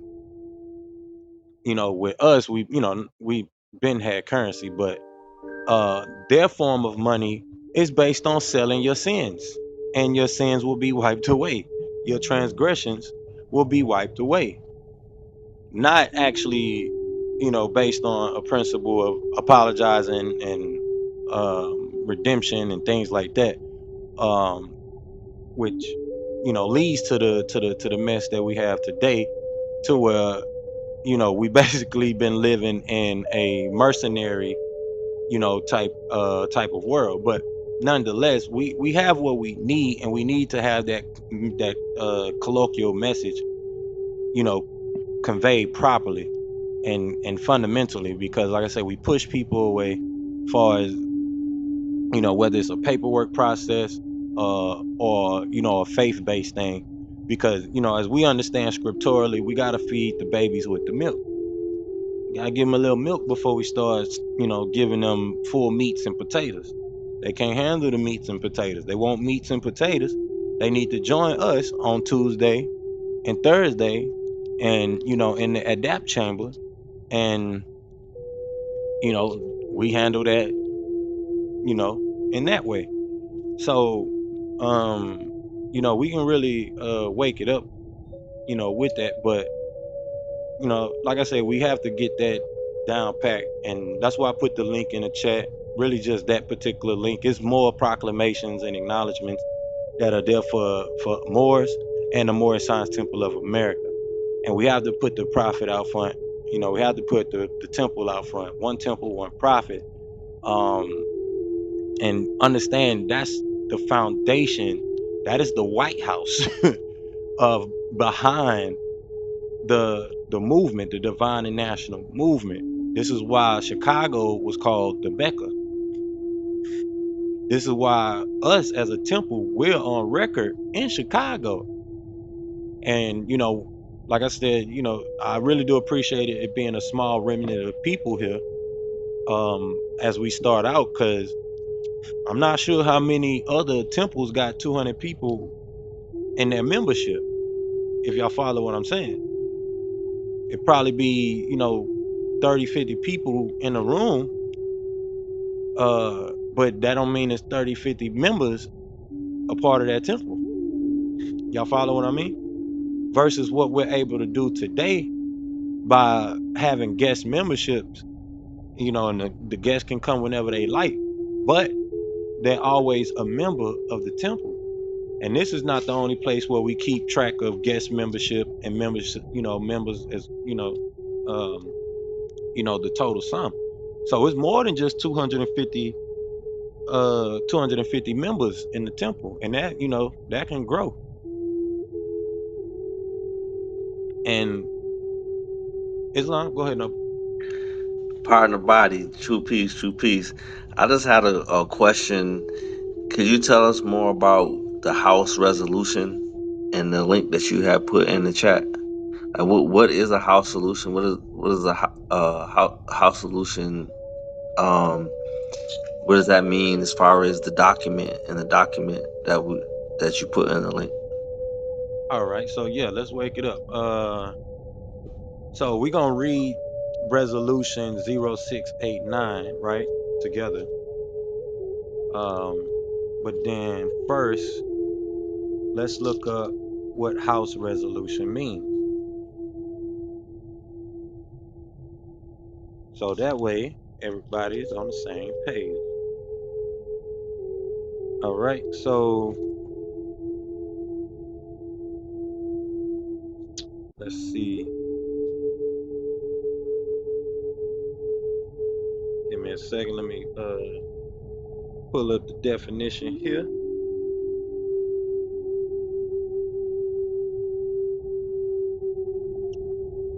All right, so a house resolution, in law, it says in law, a resolution is a written motion adopted by a deliberative body. The substance of the resolution can be anything that can normally be proposed as a motion. For long or important motions, though it is often better to have them without, so that discussion is easier, or so that it can be distributed outside the body after its adoption. An alternative term for a resolution is a resolve. So you have, it says, when greater formality is desired, a motion may be made in the form of a resolution, which is always submitted in writing. House of a legislature often adopt non-binding resolutions. However, a legislature also uses resolutions to exercise one of its binding powers that isn't a lawmaking power. For example, the United States Congress declares war or proposes constitutional amendments by adopting a joint resolution.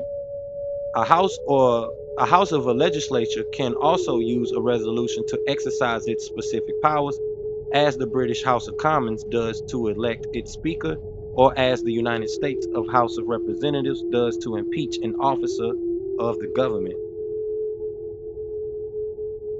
So you got non-binding and then binding resolutions, and all these different types of things. So I'm gonna put that Wikipedia link in the chat,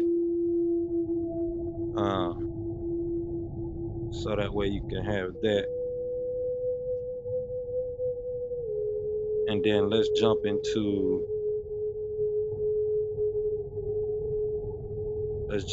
this HR 0689, and I'm gonna read that for us. And this is coming out of Illinois. It says, whereas the Moorish Americans are the descendants of the ancient Moabites, Hamites, and Canaanites, who were permitted by the old pharaohs of Kemet to transverse from East Africa and later formed themselves kingdoms extending from the northwestern and southwestern shores of Africa, the Atlantic islands, and onto the present-day continental Americas. And whereas the indigenous Moorish peoples of the Americas are now united in order to again link themselves with the family of nations, and whereas the Moorish Americans, being aboriginal to the territories of the North, Central, and South Americas, have formed a sovereign theocratic government guided by the command principles of love, truth, peace, freedom, and justice, through virtue of the universal right to self-determination, as well as with the Declaration on the Rights of Indigenous Peoples guaranteed in the Charter. And whereas on January 8, 1886, Noble Drew Ali was born in the state of North Carolina, destined to become the first patriot of his mentally enslaved Moorish American people in 1912. He was anointed as El Hajj Sharif Abdul Ali by the leaders of Egypt and the holy city of Mecca to return to the United States as the last prophet and founding father of the newly risen nation of Moorish Americans. As a result of the 13th Amendment, Moorish Americans were emancipated from, it says Moorish people were emancipated from slavery in 1865. Therefore, be it resolved by the House of Representation, by the House of Representatives of the 97th General Assembly of the state of Illinois, that we designate the week of January 8th through 15th, 2012 as Moorish American Week in the state of Illinois. Islam. So that gives acknowledgement to all indigenous peoples here. So they don't have to go through the BIA thing if they don't want to, and continue to go in these circles, like the American Negro fighting for their rights, or the American Indian fighting for their indigenous rights and acknowledgement as a people and as citizens of this nation. This is why I was saying we had to go over the Dred Scott case and really touch on it, and really get into the meats and potatoes of that case. You was gonna say something, Abdul? I seen flash your mic. Yeah, I was about to say, fam, I'm glad that you mentioned that because I'm still trying to figure out why is it that these misclassified American Indians and Negroes and colored people, whatever they're working with this week, is still trying to fight for something that they already have. Like, civil rights is one thing, but human rights is a whole nother thing when it comes down to dealing with things on the international law's perspective. Because civil rights is really just there and it's set in place and it's designed to keep our people from being segregated and being subjugated and gentrified, and keep from being discriminated against too. But that's about it. For human rights, it protects you on a whole massive level, on a divinity. Focus on the principles of what you just mentioned just a moments ago. Islam. And that's why I say we need to have a sound conveyance, because it's like I mentioned before, you have the sovereign citizen rhetoric, you have the secure party rhetoric, you have the patriotism rhetoric. We got the Moorish and Mexican Empire, and we got the Great Seal, we got the the Round Table, we got the Moorish Yeah, I Ink. know. It's a You lot see, of them. I mean, that's all it's all flashy and colorful, but most of them is working behind the scenes to just keep us divided amongst one another and cause a whole bunch of confusion. It's really just there to keep people on the verge of just not figuring things out of what they need to be doing. Like keep the temples in order, but I remind people that's in the temples, it's not just about the MSTA. It's the nation. What I'm trying to say is that the nation's not in the temple. It's out in the territories, which is the landmass. I mean, so-called black folks is so eager to get reparations, but they don't qualify it because they don't have their free national name, and that's just the way it is. Like they can get Right. mad at me, get all flustered and all frustrated and all like that, but the truth is, it doesn't care about their feelings. Like, I'm sorry to put it there to them. It's also They either cognitive declare dissonance. what they are, or they're going to be left behind. Period. Nationality is the order of the day. Order of the day. Yes, it is. And that cognitive dissonance is something that I had to really take some time to learn. And basically, it's more so what you would do to stand behind a belief, whether it be false or not. And so I had a moment of cognitive dissonance when I first realized that I was lied to for so long, because then I couldn't believe the audacity of a people that would lie to another people for so long. And then I couldn't believe that we were taken advantage of for so long and are still sleeping. I couldn't, and it's like that movie The Matrix. It's funny because it's like a lot of our people, we love this sci-fi stuff. We love, you know, these stories and entertainment, and a lot of times they're telling our stories in the movie theaters, and we thinking that it's science fiction, and it's really our ancient ancestor stories. And the world has been capitalizing on us for so long, taking the knowledge and then acting like it's their knowledge. But this is like the game is been repeating itself. So it's like for a moment I couldn't believe that we've been sleeping so long, but we're such an intelligent people. And then I realized that you can make a giant fall asleep. You can make the most venomous snake hypnotize and dance to a song. You can make a whale, a orca, do tricks in a pool. Okay? So, they've been singing the right tune, and they know how to manipulate the mind. And the mind is where the true crown is. We think that we want to invest in this and that. We need to invest in our minds. But a lot of us, we don't read because we were forced to do things in school that kind of caused us to have that separation from the knowledge, the fulfillment of the knowledge. It's like, for me, I love learning something that I didn't know, because for a period of time, when I didn't know, my culture would be like, she ain't even know that. Bet you don't know this either. Bet you don't know that. So it's like we tearing each other down for not knowing. You know what I mean? So it's like, you know what? It's so much craziness that came out of school. I'm done with that. So it's like, I feel like knowledge has tainted, or maybe school has tainted the beauty of knowledge, and maybe that's what the enemy wants.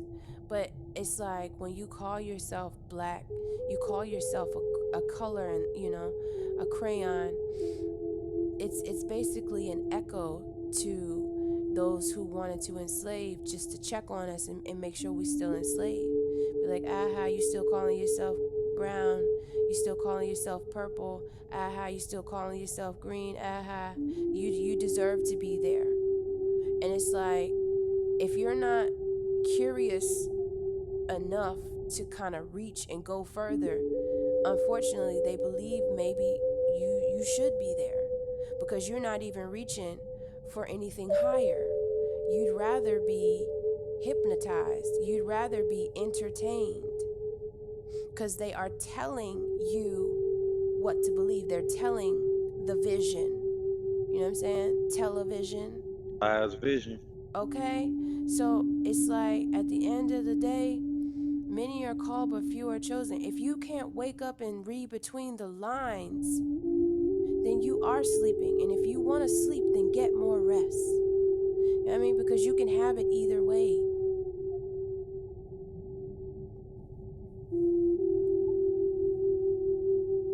I yield. True peace, true peace. Simone, you was going in right there. You know what I'm saying? You went in earlier too. I appreciate your contributions. True peace. Thank you. I'm passionate. Islam. I'm tired. I'm tired of being lied. I was just, like, I'm asking everybody in the room. Once you found out, like, what was your reaction? Like for me, I found out. I'd be like, dang, I didn't know. I can't believe I didn't. You know what I mean? Like I was like, I can't believe they would do this for so long. This been going on for mad long. So we've been asleep for how long? And those who woke up, you've been letting me sleep for how long? And you knew. So then it's like when I found out, then I found out who knew and didn't tell me. Then I got a little bit more matter. I Islam. don't think matter is a word in that context. If the I mind know. don't mind, the matter don't mind. What you say? Yeah, we What you say say, Mad Hatter. bro? What you I say, said no? the matter don't mind, the matter don't the mind don't matter. Exactly. Islam. Islam. Thank you, Nova. And that's the land of the social order of the land. That kind of go back to what Abdullah was saying, because it's not just the temple. The temple is where you go, and like I said, it's the White House, but it's still at the end of the day is the social order. When you step outside that temple, when what is the rules and the constructs, what is the people's mindsets, what is the people's philosophies outside of that order. And you know we lost touch with all the confusion that happened, especially through the civil war in this country that happened. We lost touch with you know um the the ancient concept that we had as Moorish people. And they adopted it uh from us.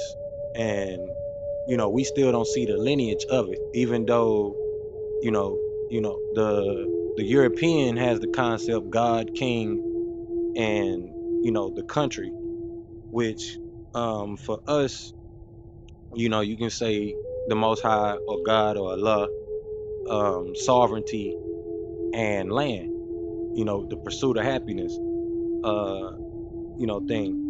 And how that falls into the Constitution.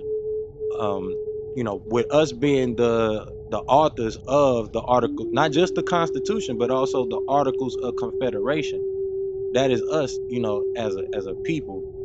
And like I said, we have to have a sound conveyance of this information, because we have so many different things when people are trying to proclaim their nationality, though.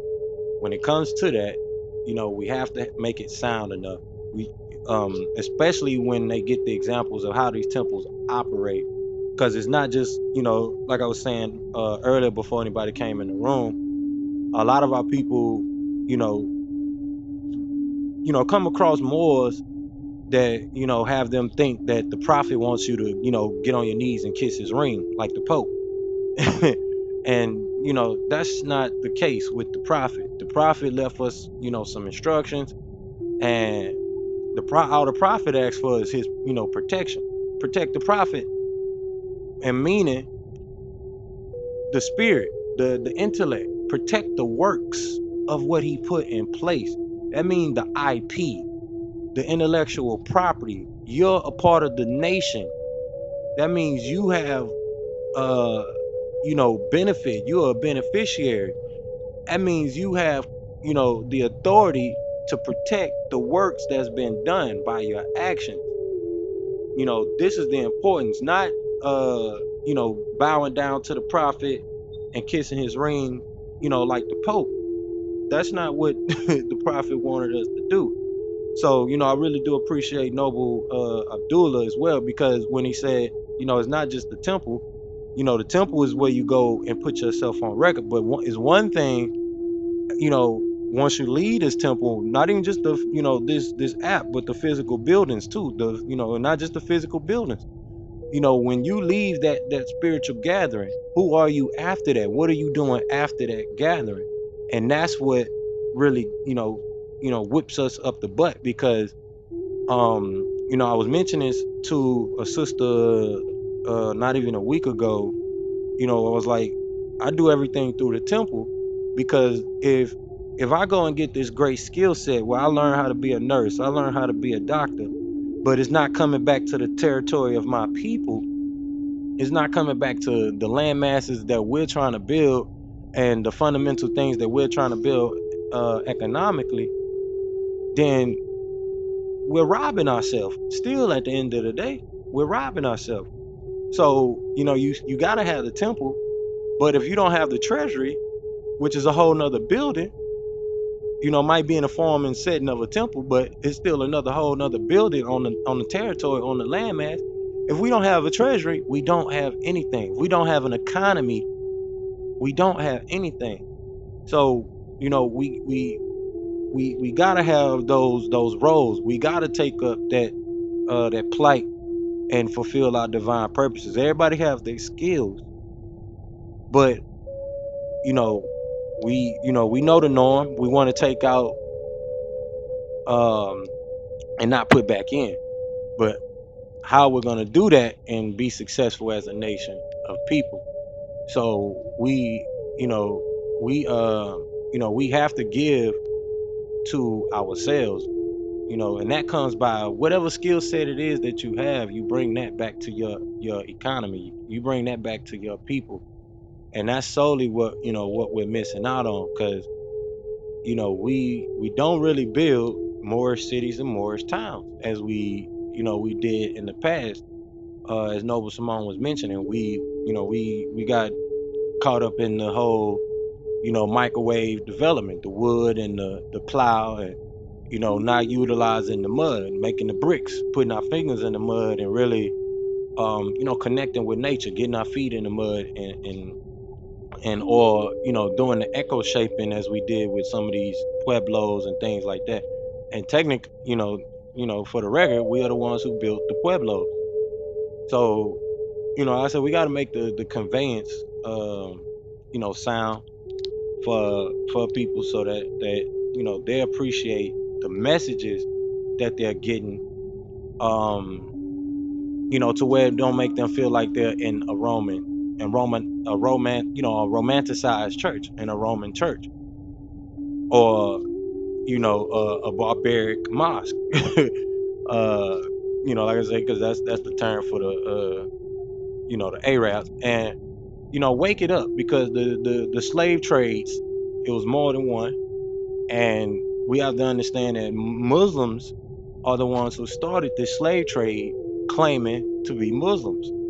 So, we have to wake, our people up and present ourselves as the gods, the goddesses, the kings and queens that we are. We have royal courts. So those temples should operate as royal courts. And, really get down to the basics, the fundamentals, and like I say, set those examples, because when you want to learn how to create a trust for your family and a business and all these things, that's separate outside the temple. That's a whole nother skill set that comes outside the temple. And our people have it misconstrued to thinking, well, okay, I gotta go to the I gotta go deal with the temple or some Moors to, get my paperwork done. No, you need to take your butt to a Moorish lawyer and go to his building. and, and just like you would go to a European lawyer or a Jewish lawyer, you need to go to a Moorish lawyer and let them do work for you. Simple. You know, it's a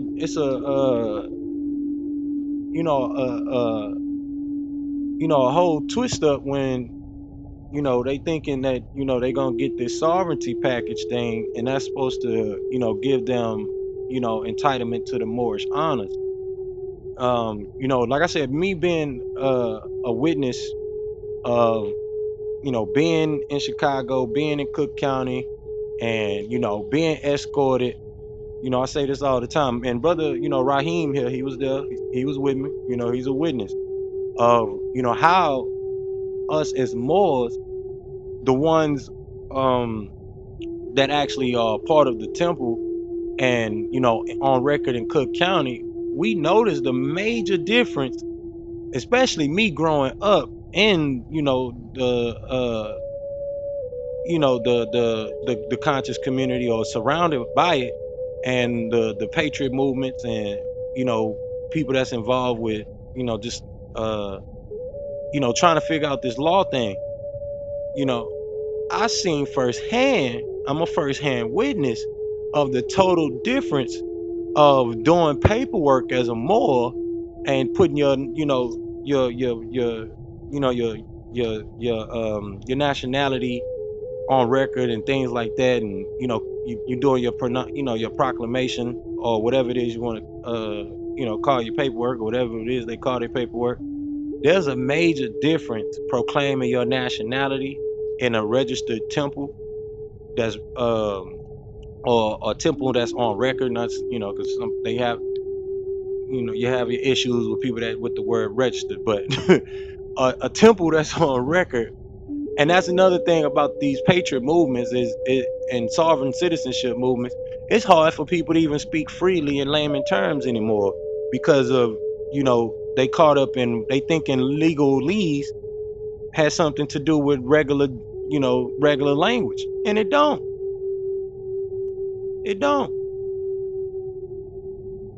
And we went over this Exactly. before. I mean, of course, Islam. even with register, when you register a car to somebody that's technically supposed to be working for the state, somebody working for federal or local government, they have they can put all sorts of liens and all sorts of taxes and all sorts of fees that you have to pay just to have permission to drive and ride on a territory on that particular highways and everywhere you have to go. It's craziness. Instead of Islam. traveling, which is the right. Right. Islam, and, the legalese. It, I think that was a while back when me and Noble Simone and a couple other people, we went into detail about, the legal arts of words, but, we can't lose the freedom and the comfort that comes with just being able to communicate in layman terms.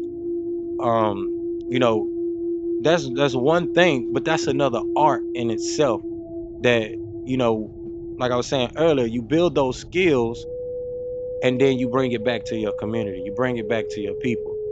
But Right. like, We can't you do know, it. We can't do it as subjects to somebody else's jurisdiction, and we can't do business in another nation's name, in somebody in some man's name. That's just like, for example, claiming to be uh, Gary McGregory, and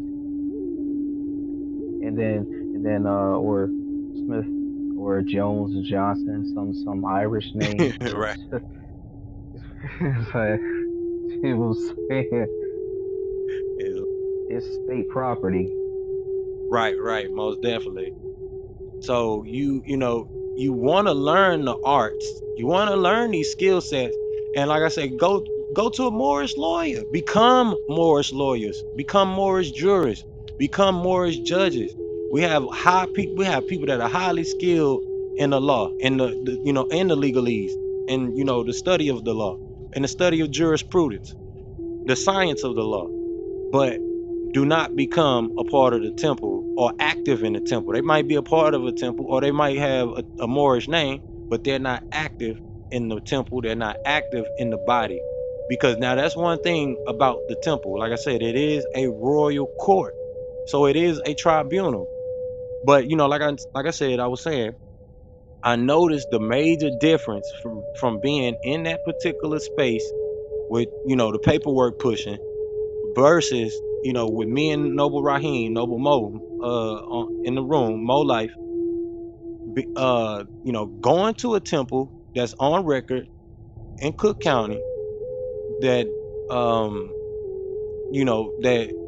that participates in the HR 0689 that we just read earlier, in that celebration, in those celebrations, because of the fact. And that wasn't even Moorish American Week. That was just a Moorish celebration, and we was being treated as royalty the whole way through. Streets blocked off, all type of things for us as Moorish people. And there's a total difference when you're doing things, as a rogue Moor, not having a temple home, not actually being a part of a fundamental temple that does, like I said, have itself on record in Chicago, and connected to, some of these old established temples and or bodies of temples that have these relationships already established with their local municipal jurisdiction or whatever have it. And that is a total difference with doing things and putting it on record and then waiting for a green card, and you, we know the paperwork things. But when you are a part of a courier, which we are, a uh you know a rex courier. This is a rex courier, like I said, a royal court. The courier is where Real quick, guys. go ahead. Um, in 8 to 10 is the Prophet Nabi.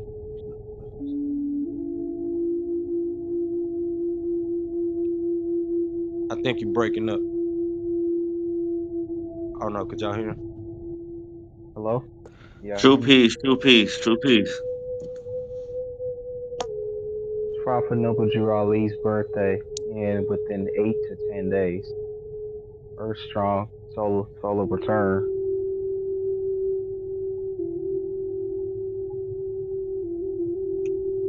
You had cut off, Noble.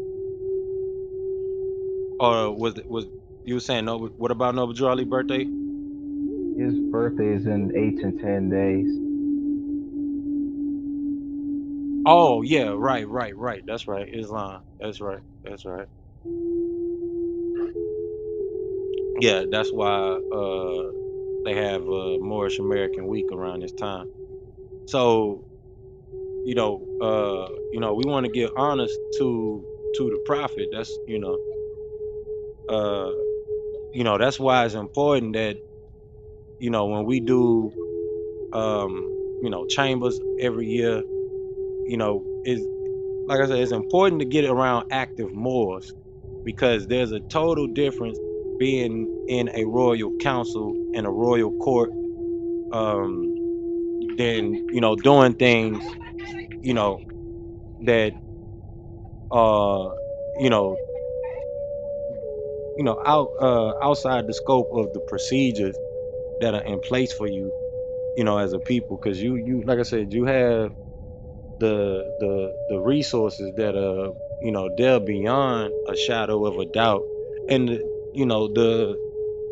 the benefits are different. You really get to see the benefit of being a part of a royal body, and whether it's the royal audience or you on the royal council, either or. And this is why I say, bring in those and utilize those divine skills and purposes, because this is what it was given to you for. This is how you exercise that nobility. This is how you bring it to life and to fruition, um and really harness it, because you can become. We going over time a little bit, so uh once I get done with this, we can get to the literature. But one once you gain that art or that skill set, and you create that industry or monopoly in the field of your own economy. And we have a open field at this point, because we need, like I said, Moorish lawyers, we need Moorish judges, we need Moorish doctors, Moorish musicians, Moorish lecturers, Moorish economists. So it's an open field. It's not just like the brother said earlier, it's not just the temple. We need to be able to go to the Moorish dentist.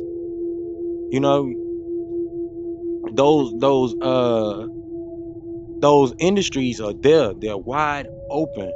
But we don't bring these skill sets back home. We're basically robbing, ourselves at this point with that. With all of the knowledge, with all of the skill sets, astrophysics, neuroscientists, all of the different trade sets and things like that are out there. We, you know, we have to get a simple conveyance on this information. Really break down the faith simply and best as we can about the universal message of Islamicism. And then when you want to go and have your Mexican empire and the Whoopty Whoop empire, fine and dandy. you know, fine and dandy. But let's get the basics down packed first to our people, so we can start reeling them in, especially our brothers and sisters that need to be cleaned up off the streets. And simplify this thing as best as possible, and really get down to a simple conveyance of who we are and what we have the authority to do. This is not no Right. paperwork pushing group. You get what I'm saying? And we are part of the signers of the Constitution. Let them know what their positioning is in this thing. You want to say something, Noble? Go ahead. I'm about to pull up the literature for us. Yeah, it's very important. We gotta get most majority of our folks out of the what you call it, the Negro mentality and the gutter mentality. People always want to tear each other down. Well, the very first thing is the very first cure remedy is the you got to bring some better solutions, such as upliftment, and bring them back to the holiness of what their original humanity really is. I mean, that's the only way you're gonna fix the problems. And the fact of the matter is, they're creatures of habit, and they're so comfortable where they're at into sensationalism and emotionalism. Oof. Say it. You Say know it. how these so-called Black Moors, I don't want to say Black Americans, but they're Black Moors, are so heavenly emotional. They're very emotional people. They really are. That's right. That's right. And we lost, in the faith, especially in the faith, because some, like I said, some of them don't even want to deal with the faith part. So that's why I say, convey it as simple as possible. Islamicism, is just a universal message of peace, not Orthodox Islam. You can be any form of peace you want to be, whether if it's Hotepin, or or you Salamin, or you Shalamin. It don't matter. This is a peaceful nation.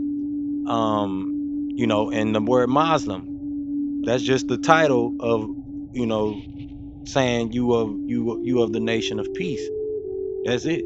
You're not saying that you are Orthodox Muslim, and we keep it simple for them, as best as we can. And, the knowledge of, what's been put in place. And, we can, get past these hurdles and, get us some Moorish philosophers and Moorish doctors that can help heal the mind, Moorish neuroscientists, Moorish sciences, scientists. This is the Moorish Science Temple of America. So we should have, we are the original so-called Scientology. We're not the Scientology people, but we are the original science. The first science temple there was. So, when it comes to science, we are the ancient scientists, and or whether you want to say Moorish scientists. I'm sorry, but that's who we are. And we got to intrigue our people with the real things of vividness and glitter, because our people like the bells and the whistles. But the only way we're gonna be able to help with this emotional state is really work on it from a scientific standpoint, and a real nurturing and methodological understanding. So really do appreciate y'all, really, really do. We had a good holy day. We went to the point I even lost track that we went over. I was gonna try to slow us down at 8:50, but it's all right. We did what we supposed to do. So we're gonna try to end this at a respectable time. And let's get into the warnings from the prophet, y'all. If y'all can stick with me while we close out. That way I can get some last contributions from y'all. Really do appreciate it. Especially Noble Simone coming through. I've been wanting to hear your voice. You as well, Noble Raheem. And let's start moving as a council, y'all. We got the school that's pinned up there at the top of the it was pinned up there at the top of the room earlier. Y'all get involved with the school, especially y'all with the children, man. And you looking to take more action. I need as much help as I can getting, things done and in place at the school. For those that's coming back listening to the replays, if you need a temple home, you're not a part of a temple, you have a temple here. When they ask you what temple and what's your temple lineage, I'm a part of branch temple number 24. We out of Texas, but we are a global branch temple, virtual temple, chartered as a virtual temple. And this, we did, go and get the charter physically, but we are an actual branch temple that is for the whole entire globe. So, bring people in, get them involved. They don't just have to be in the Moorish rooms that are not an actual temple. And they just have discussions. This is an actual room where we go through the process of, any other temple would do in a physical temple, and we go through the same procedure. The only difference is we get to interact. We get to do the ancient Egypt, the ancient Kemet thing, the ancient Apollo thing, where it's question and answer of the gods. So we bringing back the beauty of being able to speak one-on-one with your ministers and with your adepts, and really get to know them, really ask questions to each other. We get to ask questions and build. So that's the beauty of this, and I really do appreciate y'all coming through. So let's get into it. The prophet said, I hereby inform all members that they must end all radical speeches while they work in their homes or on the streets. We are for peace and not destruction. Stop flashing your card to Europeans. It causes confusion. Remember, your card is for your salvation. Failure to obey these orders will be of severe consequence. We are for love, truth, peace, freedom, and justice. And when these principles are violated, justice must then take its course. Any member or group of members who hold malicious feelings toward the temple or the prophet, or violate the divine covenant of the Moorish movement, will receive their reward from Allah for their unjust deeds. All true Moors will and must obey the law as laid down to them by their prophet. If they lose confidence in their prophet, they should turn in their card and button, cease wearing their turban and fez, and return to the state where I, the prophet, found you. This is a holy and divine movement founded by the prophet, Noble Drew Ali. And if the prophet is not right, the temple is not right. The prophet, therefore, is sending out the divine plea to all Moorish Americans that they do their part in protecting their prophet and the temple. This is an everlasting movement founded by the prophet through the will of Allah to redeem his people from their sinful ways. True peace. Noble Drew Ali. Let this airplane go over. But one thing I want to point out from this real quick is that it says the prophet is returning you to the state where he found you. That's why, I emphasize the temple thing so much, because once you understand the power of the temple and being on the book of life, that is the same thing as being a classified citizen, or not denizen, but a civilian or whatever it may be, or a tribal member. You are in the tribe and you're enrolled.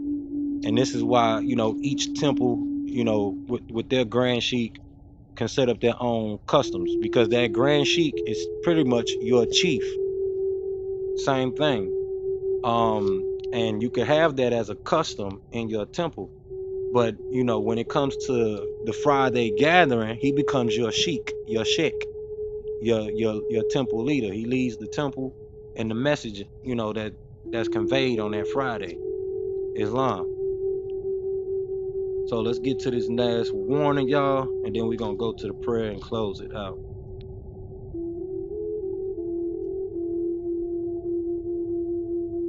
All right. So Islam, the prophet say, I'm glad to know that I have a few faithful Moors among you all, and I desire for them to know the truth and the divine truth. There's a host of jealousy about me and the movement now by the same people of our side of the nation that claim that I was only a joke and unreal. But now, since they have found out from the government officials and the nations of the earth that this is the only sole foundation that all Asiatics must depend upon for their earthly salvation as American citizens, they are working every scheme that they can to disqualify me so they may take charge of the situation. I have notified all these things to you long ago in the past. It is through the faithful Moors that attribute to the movement and uplifting funds. The ones that paid their divine respect to me and the movement will be remembered. That is why I am calling upon all faithful Moors to increase their faithfulness to me, your prophet, and your divine Moorish movement. I need finance and I need it badly. Never before have I needed finance so badly as I do at present, so I can shove aside the discord that is facing the nation. It all comes through jealousy because of my fame and nobility. The nations of the world would not recognize the movement without me, the prophet, being head. It has been proven by my works, which I have performed in the past few years. Prophet Noble Drew Ali, Islam. And we have that link that's pinned up there at the top of the room. If you need a temple home, you can click that link. You can join us. The dues are $1 a month.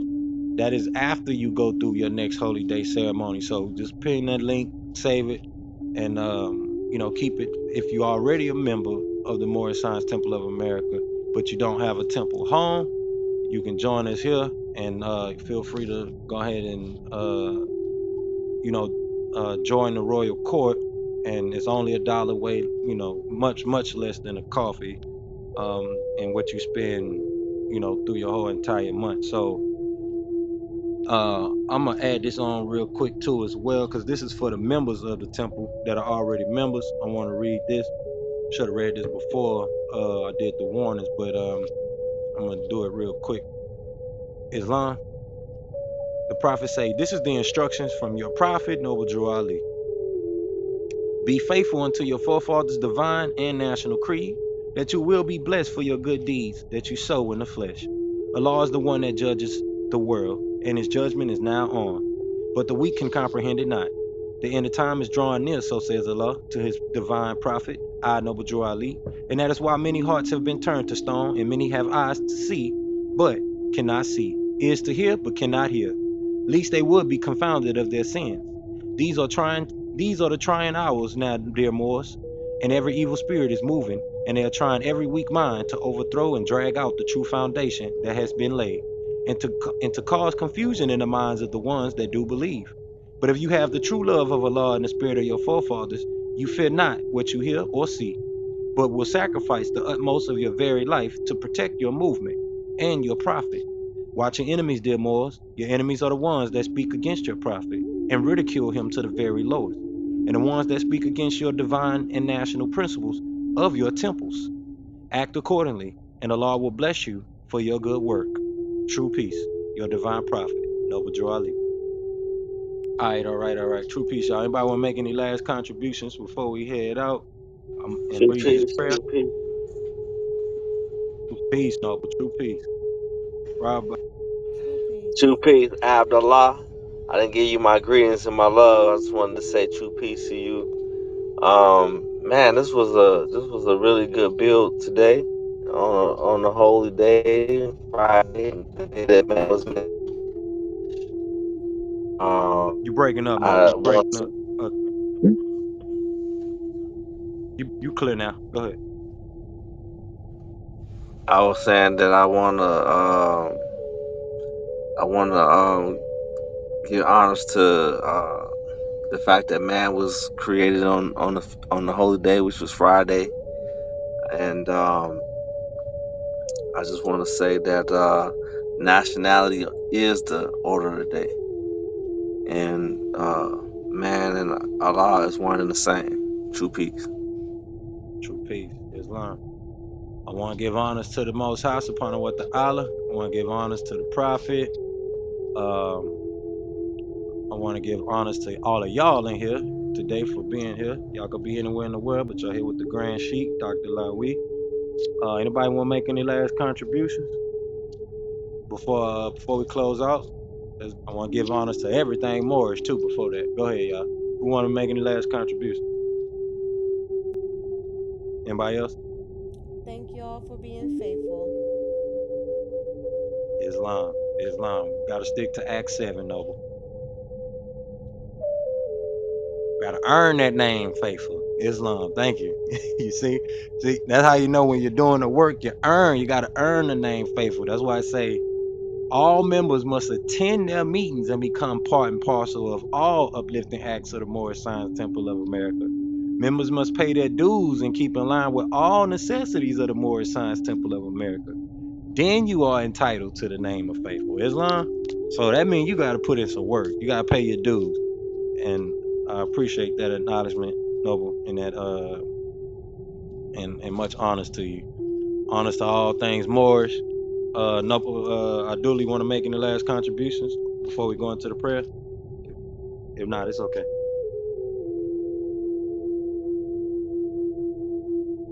No, I'm good. Go ahead, It, proceed.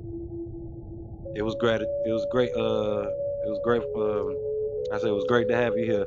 Much gratitude, Noble. Uh, let's do this. Y'all know how it go. 2 fingers up, 5 fingers up, facing the east, feet at a 45-degree angle, y'all. Let's do this and close it out.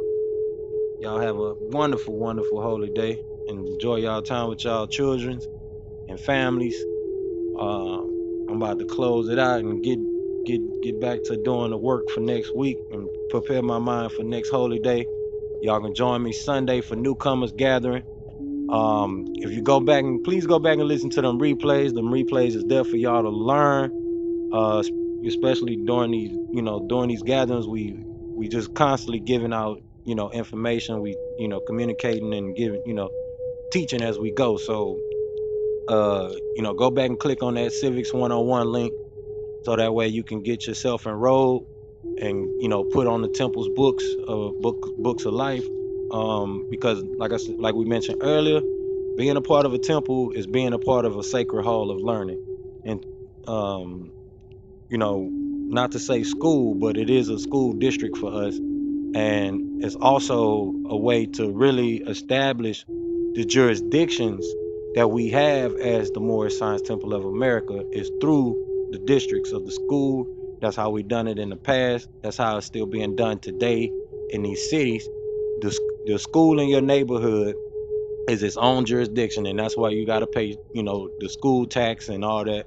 So, understand that we have taxes here in the temple, um, and the dues here in the temple, but it ain't no bigger due than paying yourself by being a part of the school and doing your own work. We need, more people like Noble Simone that comes with creative ideas and, bring things that we can learn, not learn, but, turn it into a fun experience, or an exciting experience, an emotional experience, a beneficial experience of learning, making it fun to the mental, or, funding the mental, because, you know, we want our people to love learning and, actually be excited about, being in a learning setting, a learning setting and a learning hall. So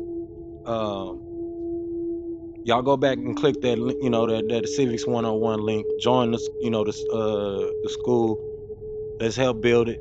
We got, the academics, we got the liberal arts, we got different classes, whatever genre of education you want to get involved in, math, science, grammar, astrology, whatever it is, come get involved, man. Put the word out. We need, administration, and that comes with building the royal council and having,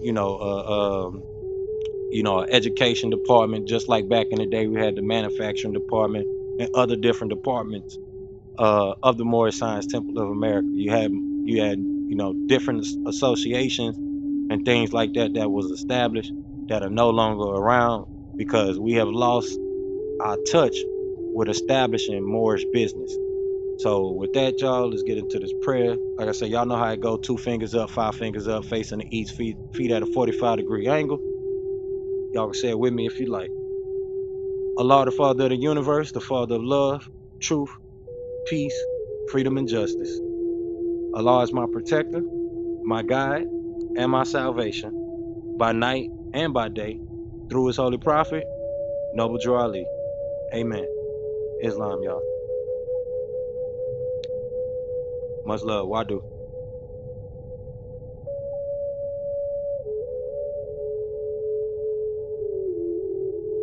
Y'all go check out that Civics 101, man. True peace.